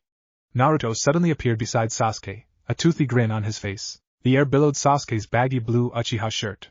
His eyes widened. He hadn't even seen the boy move. Be a pal, and get us some, okay? Sasuke silently made an oath to get as strong as Naruto. What good was it to be an Avenger if he couldn't even keep up with a boy who didn't even complete the academy? Hinata relaxed, letting the warm bubbles cover her body. It had been so long since she had a nice, clean bubble bath. Jiraiya looked down at Naruto. Your secret chakra type, teach it to me. Naruto got a big smile on his face. The white, wood-paneled walls that surrounded the dojo enclosed the wooden floor on which they stood. Both wore a white kimono, and were sitting in a meditative position. Jiraiya didn't like the boy's arrogant smile. You have to meet only one condition. Chapter 9, The Refusal, Dream, and Mission. Naruto got to his feet, and began to circle his sensei. The condition, you must realize, will not be very easy. It isn't physical, and you can't attain it by training. Though it is unlockable to all, it is more than likely that most people can't do it. Naruto now stood behind his sensei, hands behind his back. Jiraiya's eyes were closed, he was very still. Naruto had told him to stay meditating. Naruto let out a foxy grin. You must realize that you are nothing. Naruto stared at the back of Jiraiya's head, at his spiky white hair. Suddenly, Jiraiya fell on his side. Realize that I am what? Jiraiya scrambled to his feet, and faced Naruto. Naruto only looked up at the man with a knowing face. Trust me, it isn't easy. I spent most of my life denying it. But I have come to accept it. I am nothing. Jiraiya cocked an eyebrow at his student, wondering if he was trying to be funny. Naruto's face didn't change. How can I realize that I'm nothing when you are the great Toad Sage, undying mastermind, female magnet, awesome Jiraiya? Naruto hopped on one foot, sliding sideways, extending one hand out in an open palm gesture, rolling his head around. It was the best mimic of his sensei he could manage, until he fell over laughing. Jiraiya gave him a stern glare. Yeah, well. What you're asking is impossible. Suddenly, Naruto thrust his legs into the air and propelled himself back into an upright, standing position. His eyes took on a dead, cold, and accepting appearance. I am nothing. He said it with such a conviction that it scared Jiraiya. What had those years in Konoha and on his own done to the boy? Cut that out, kid. Surely you did not gain this unreal power from telling yourself that you are nothing. Jiraiya raised an eyebrow, but the kid stayed the same. His whole body conveyed a defeated, an unimportant visage. I am nothing, and I have accepted this. The importance of my being is as relevant as a rock's. I am no more important than the floor I stand on, or the air I breathe. If you could see clearly, you would know that too. His voice seemed dead, almost non-existing. Jiraiya wasn't even sure if the boy's lips moved. The old man growled and turned away from his student, walked to the end of the room, then shouted. Naruto, that's a bunch of bull and you know it. With that, he slid open the wood-paneled doorway, and walked out, not caring to shut it behind him. Naruto stood and watched, as his sensei stomped away from the dojo, one of the first buildings in the outer core. Inuzuka Kiba stood at the main gate at the core. A team from Konoha had arrived on an escort mission. They were escorting a contractor who was supposed to be the best at odd jobs. Building over the ocean was definitely an odd job, and he was ready to take on that sort of task. Kiba absently stroked Akamaru's head as he sat up against the gate, watching the contractor and his team walk through, followed by a 4-man cell of ninjas. He actually knew who they were, and he was overcome with memories of his academy days. He hopped to his feet and jogged over to the newcomers. Hey! Ino, Shikamaru, Chuji! How's it going? He stopped near them. Their sensei was a bearded man, whose cigarette hung loosely between his lips. Kiba ignored their sensei. The three genin gave him a glare and a nod. He felt an internal whine. So, you really are a traitor. And I thought dogs had an undying loyalty. Ino crossed her arms and stared at her former comrade. She wore a blue crop top, revealing a slender belly that was wrapped in white dressing, and a blue skirt that had slits on each of her sides, revealing her thighs, which were wrapped in a similar fashion. Her comrade stood behind her passively. Chuji, wearing large, baggy green coat, a tan shirt underneath that, and blue shorts. His legs and hands were wrapped, as well. Shikamaru, who stared at the sky, whispering about great clouds, wore a light jacket, a fishnet shirt underneath, and black pants. No wrappings, Kiba noted thankfully. The wrappings got on his nerves. Up yours, Zeno. I know the smell of whore, and it's drenched all over you. Unlike you, dogs have a nose for trouble, and where it will happen, and in Konoha, it smells like it was doused in that foul odor. It won't be long before my whole pack get out of that hellhole. Kiba's clan was known for their dogs, and their awesome teamwork skills, but were generally outcasts for their love of animals, and their animalistic similarities. Ino's face went red, and she was about to say something, before her eyes suddenly widened, and looked past Kiba. Kiba smelled Sasuke, and smirked. It was then that he saw her arm warmers, an exact copy of Sasuke's. He smiled and said, yeah, even Sasuke has joined. He, too, knows where potential is found. She glared at the dog boy, but quickly rushed off to have a few words with her crush. Well, it's nice to see you, Kiba, Chuji said between handfuls of chips. Shikamaru looked over at his former classmate. Yeah, it's been a real drag without you making things a big mess. I actually miss the old days when I couldn't go to sleep in class because of your loud mouth. Kiba smiled, and the three boys talked as the sensei walked off, saying he'd meet them back here in a few hours. So, the great copy mean Kakashi has shifted allegiance? Asuma said, as he inhaled on his cigarette then stubbed it out in the ashtray. He made his move on the shogi board. Kakashi slowly shook his head, staring intently at the board. He made his move, and looked up at Asuma. I win. And no, not really. I felt that I was needed here, that this was my place and time. Besides, Konoha and Kainu are allies, and I doubt that will change. Don't you want a strong ally? Asuma stared at the board unbelievingly. Kakashi had beaten him so quickly. He leaned back in his chair and sighed. They were sitting at a table in a shogi bar that was half full. The walls were lined with tables and chairs, and in the center was a red-haired female taking orders to the back for food. A few people sat at the bar where the young woman took orders, and were half drunk. Well, I hope you're right about this place. It does seem a really good place to live, I must admit. Asuma stared around outside. They had picked a table next to one of the windows, on the most deserted side. Outside was the newly built academy, and in the courtyard a few children were playing ninja. He chuckled, remembering his old academy days. But most of his classmates were dead now, and that brought him back to reality. Kakashi gave the man a one-eyed sweep, then leaned back in his chair. Jiraiya has been sharing a theory with me. He heard Naruto mumble something about Madara in his sleep, and thought he might have gotten that name from the fox. History isn't the boy's strong point. He thinks the Kyuubi may have been summoned. Asuma tapped his fingers on the table, suddenly uncomfortable. Was there really a ninja out there with that kind of power? He said, if you're referring to Madara, he's dead. The first Hokage killed him at the Valley of the End. Everyone knows that. Kakashi gave him a dull stare. Not Naruto, so how does he know of the greatest Uchiha who ever lived? Asuma stared down at the table. If this is true, then this is S-class knowledge, and must be reported to the Hokage immediately. Madara must be hunted, if he really is alive. Kakashi laughed. Hunted? A man who hasn't died after facing the first Hokage, and whose natural lifespan should have ended many years ago, needs to be hunted? No, this kind of man needs to be approached tactfully, and disposed of.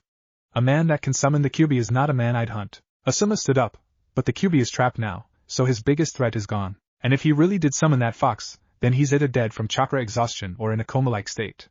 No man can have that sort of energy. Kakashi stood up as well, and the young girl brought them a bill. Kakashi laid down some money and headed for the door, Asuma following him. They left the wooden shogi shack, and came out onto a lamplit street, deserted at the moment. Kakashi walked down the dirt path, Asuma at his side. The many-colored lamps gave the street a festive glow, and the many shops and services on each side was a welcoming sight. They passed restaurants full of happy people. Kakashi finally sighed, and stopped. Ever heard of Akatsuki? Asuma stared at his silver-haired friend, then shrugged, saying he heard of them a few times, but didn't know what they were. Kakashi explained that they were a group of missing neens, with an ominous, similar goal. The goal was unknown, but each member was S-class, so it had to be important. Does the Hokage know? Asuma asked, smoking again. They were standing by the gate, and a tired team of genin trudged towards them. He's been informed. Have a nice trip home. Kakashi walked away, giving a half-hearted wave. The team soon left. Jiraiya lied in bed, going over his life. When he was younger, he fought vigorously to get stronger. Now where was he? He was one of the top ninja in the world. How could Naruto just go and tell him that unreal power comes from accepting that you are nothing? Ridiculous, the man sighed. The room was dark, illuminated only slightly by the colorful lamps outside. He had been trying to go to sleep, but he just couldn't get Naruto's words out of his head. Frustrated, Jiraiya hopped out of bed, opened the door of his room, and walked down the hall to Naruto's room. He had stayed in the Kage mansion since his arrival. He raised his hand to knock, because the door was closed, but he heard some voices. He leaned his head in a bit, and listened. Naruto-kun, Hinata began, as SE paced around his room. She paused, staring around the room at the bookshelves and paintings of them, when they were a few years younger. I'm worried about Madara. If the Kyuubi's are wanting to kill him, he must be man of phenomenal strength. There has to be a reason we keep having these terrible dreams. Naruto was currently studying calligraphy. Jiraiya had brainwashed him into knowing the importance of sealing, so he thought he'd give it a whack. He sat on the floor, a low table in front of him, and copied all sorts of scrolls that Jiraiya had given him. With each scroll, his style got better, and his writing was more refined. He wasn't wearing a shirt, and was only in some orange and black shorts. He looked up from his work, and gave Hinata a bored look. Well, you've already explained that he was the most powerful Uchiha ever, and is way too old to be living. But somehow he's alive, right? So, maybe the Kyuubi's are afraid of him. He set aside his brush, and stood up. He stretched and yawned, while Hinata walked over to his bed and sat on it. She was in a light blue nightgown, with matching slippers. Naruto walked over to his desk and sat down, looking over some paperwork. Well, the dream keeps happening over and over and over. It must mean that they're trying to tell us something. Hinata looked over at her friend pleadingly, and when he looked back at her he sighed. He turned in his seat and leaned back. Fine, let's recap the dream, see if we can find anything of relevance then. Naruto said, looking over at a pleased Hinata. A long-haired man in red, layered ninja battle armor, with a sword at his side looked over at his old friend. His right hand gripped at the hilt of his sword, and his dark eyes examined the Shodai. You are a disgrace on our name. We should have known better to trust you. Your arrogance and power lust has led you to kill your own brother. We will never allow you to set foot in the organization again. Your time ends here, Madara. The Shodai drew his sword, and glared at his former comrade, who just laughed. You are a ninja, and a great one at that. But your integrity blinds you. Ninjas were meant to crave great power, do you not agree? Madara gave a toothy, maniacal grin. The Shodai spat. A ninja is one who endures. And you were too weak to endure, too weak to suffer from the consequences of your power-hungry ways. The Shodai launched himself at Madara, and with a clash of swords and chakra, a deep crevice cracked the earth on the elevated land, and water from the lake gushed down, flooding the land below. The Shodai gasped as blood spurted from his chest. He stood 20 meters behind Madara, but despite his quick and strongest confrontation, it didn't even look like Madara had moved. But in fact, between the instant the Shodai was standing before Madara, and now as he stood a good distance behind him, a swift battle of the blades had occurred. Your moves are too slow for an Uchiha elite, Madara chuckled, turning his head, looking back at the Shodai with one eye. Except, this eye was different. It was his Sharingan eye, and the 3 tomos surrounding the pupil had a white circle at the start, and were elongated, with 3 bars connecting it to the outermost part of the eye. The Shodai gasped as Madara suddenly appeared before him, and the surrounding lake was no more. It was now a place of a depressing darkness of epic proportions. Madara laughed as he slowly put his sword up to the Shodai's eye. For you to really know what it is like to lose your eyes, you must first experience the power of the 3rd level of the Manjikyu Sharingan. And with that, he poked the tip of his sword into Shodai's eye, making him scream in agony. He then did the same with the first Hokage's next eye, making a fresh wail of screams emit from the man. Madara released the pathetic leader from his hold, and let him fall to the floor. He writhed, much to Madara's pleasure, at the Uchiha's feet. Suddenly, the Shodai looked up, his eyes blood red and a twirling formation of black was surrounding his pupil. My God, my sight! Madara looked down at the man, and laughed. Now experience what it is like to have that sight, then to have nothing. With that outburst, Madara thrust his sword down at the Shodai's eye. But the sword was stopped, much to Madara's surprise. The Uchiha found himself completely frozen, unable to move at all. The Hokage stood up, and laughed. His eyes, instead of the normal Sharingan red, were a light gray. You foolish man. The surroundings suddenly appeared normal, and Madara bent over gasping. The water was still gushing down the breaks in the land. The Hokage looked over at the foolish, arrogant Uchiha. The Shodai's eyes were bleeding, and his smirk one of confidence. Despite the bleeding from his eyes, he was relatively normal. Chakra glowed at his wounds, and they began healing. Madara looked up at the Shodai in shock. But how? The Hokage only shook his head in a pitying way. The worst thing you can do in battle is reveal your secrets. But to actually hand them over is outright stupid.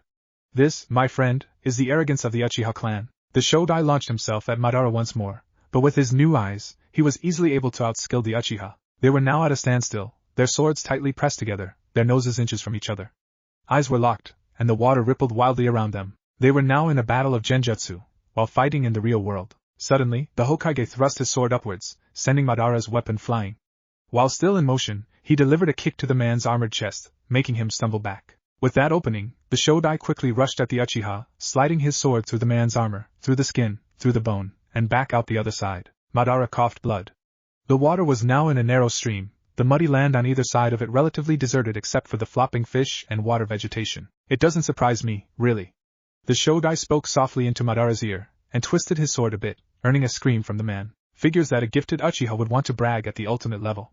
Thanks for the eyes, Madara. Madara looked at the Shodai in horror, and for a brief instant, he saw an exact replica of his own Sharingan eyes. The Shodai pulled out the sword, and in one fluid motion, twisted around and delivered a hard kick at the injured man's wound, sending him skidding across the water, out of sight. He ran his sword through the stream of water, cleaning the blood off. He felt a great weight on his shoulders. Madara had been like a brother to him. He sheathed his sword, then walked over the water, to the new waterfall, and jumped down, to make the journey home. Well, what does it mean, Naruto? Hinata asked. Naruto only shrugged. It just beat me how we know of this anyway. If this is really some battle between two elite ninja, then I wonder whose memory it is. Naruto had formed a couple clones during their remembrance, to help with the paperwork. Hinata sighed and lied back, snuggling herself into his warm bed. She giggled when she looked over, and saw his nightcap sitting at his bedstand. Well, what about the other dream? She glanced over at him, while absently rubbing at the hem of her silky nightgown. He glanced at the ceiling. That one was a little bit more complicated. I don't really feel like thinking about it now, all the details haven't been driven into my mind yet. We'll just see how tonight's dreams go, and talk about them tomorrow. Hinata yawned, and felt tired. She had been working scrupulously on the village's economy, making sure the money flow and spendings were stable enough to continue the construction of the core. The contractor had demanded supplies, to begin the work of making a stable city over the ocean. So far, it was okay. She had managed to work it out. The growing commerce was helping a lot, but they were still in demand of ninjas. Word had got out that Jiraiya had came to Kaimu, so the village seemed like a promising place for requesting ninja for missions. Despite all the ninja that had come from other small places, and nomad clans that were wanting to settle down, they didn't have enough, and rankings were still being assigned, so they didn't know the skills of the ninjas yet. She suddenly snapped back to attention when Naruto crawled into his bed, wearing his nightcap. Hinata immediately squeaked, and turned bright red. She was suddenly self-conscious of her attire, and nervous beyond belief. What was going on? Naruto seemed unaware of the effects of what he was doing. He reached over her, toward his bedstand, towards the lamp, which Hinata just realized was the last light on. A knock came from the door. Jiraiya knocked, after hearing a long pause. He had decided that they were probably not going to say anything else. He walked in, and saw Naruto leaning over a very red Hinata, who wore a light, silky gown. Jiraiya, despite his intentions to get further information on the new chakra type, let out a bright grin. Naruto, I never would have thought that you two do this sort of thing. I personally thought you were too young.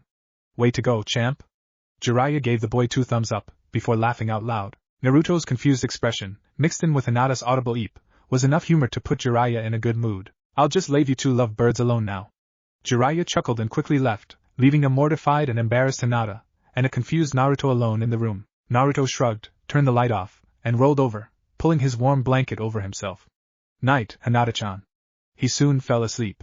Hinata thought that her face would never regain its natural color, or that her heart would ever stop pounding so hard. Despite her embarrassment, and the strong will to retreat, she clenched her teeth and pulled the blanket up over herself as well, not wanting to leave Naruto. Night, Naruto-kun, she said, just before sleep overcame her. Naruto slowly opened his eyes, and let out a loud yawn. He blinked, the tears formed his eyes, and blinked again out of confusion. He felt something over his chest, and when he moved his hand there, he touched soft skin. He looked over to his left, and saw Hinata sleeping soundly. He gently crept out of bed, being careful to move her arm first. He didn't want to wake her. When he was finally out of bed, he looked down at her. The morning light shone through the window, illuminating the room. Her long hair ran smoothly over her back and shoulder, as she slept on her front, her face sticking out towards where he had slept. He examined her ears, which were mostly blue, with a streak of white going across it. He smiled, looking at her. He thought she looked really cute, lying there in his bed. He blinked, admitting to himself that she looked really cute anyways. He scratched the back of his head, closed his eyes for a moment, deep in concentration. Did he dream last night?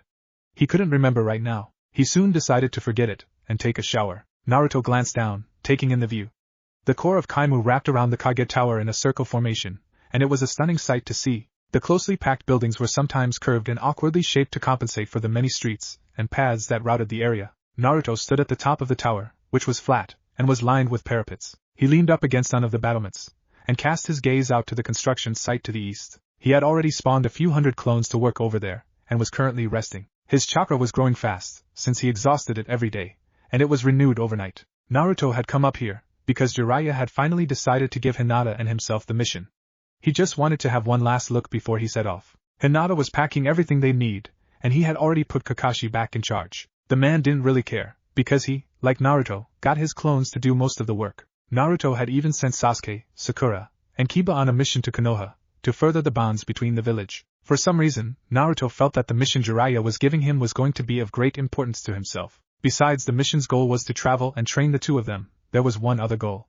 To find the female Sannin Tsunade, and from what Jiraiya said that may just prove to be a challenge. What if Naruto and Hinata create a village? And thanks for watching my video till the end. If you enjoy this content, then do consider subscribing to my channel, and leave a like if you guys need the next part. Comment down, and thanks for watching the video, and see you guys in the next video.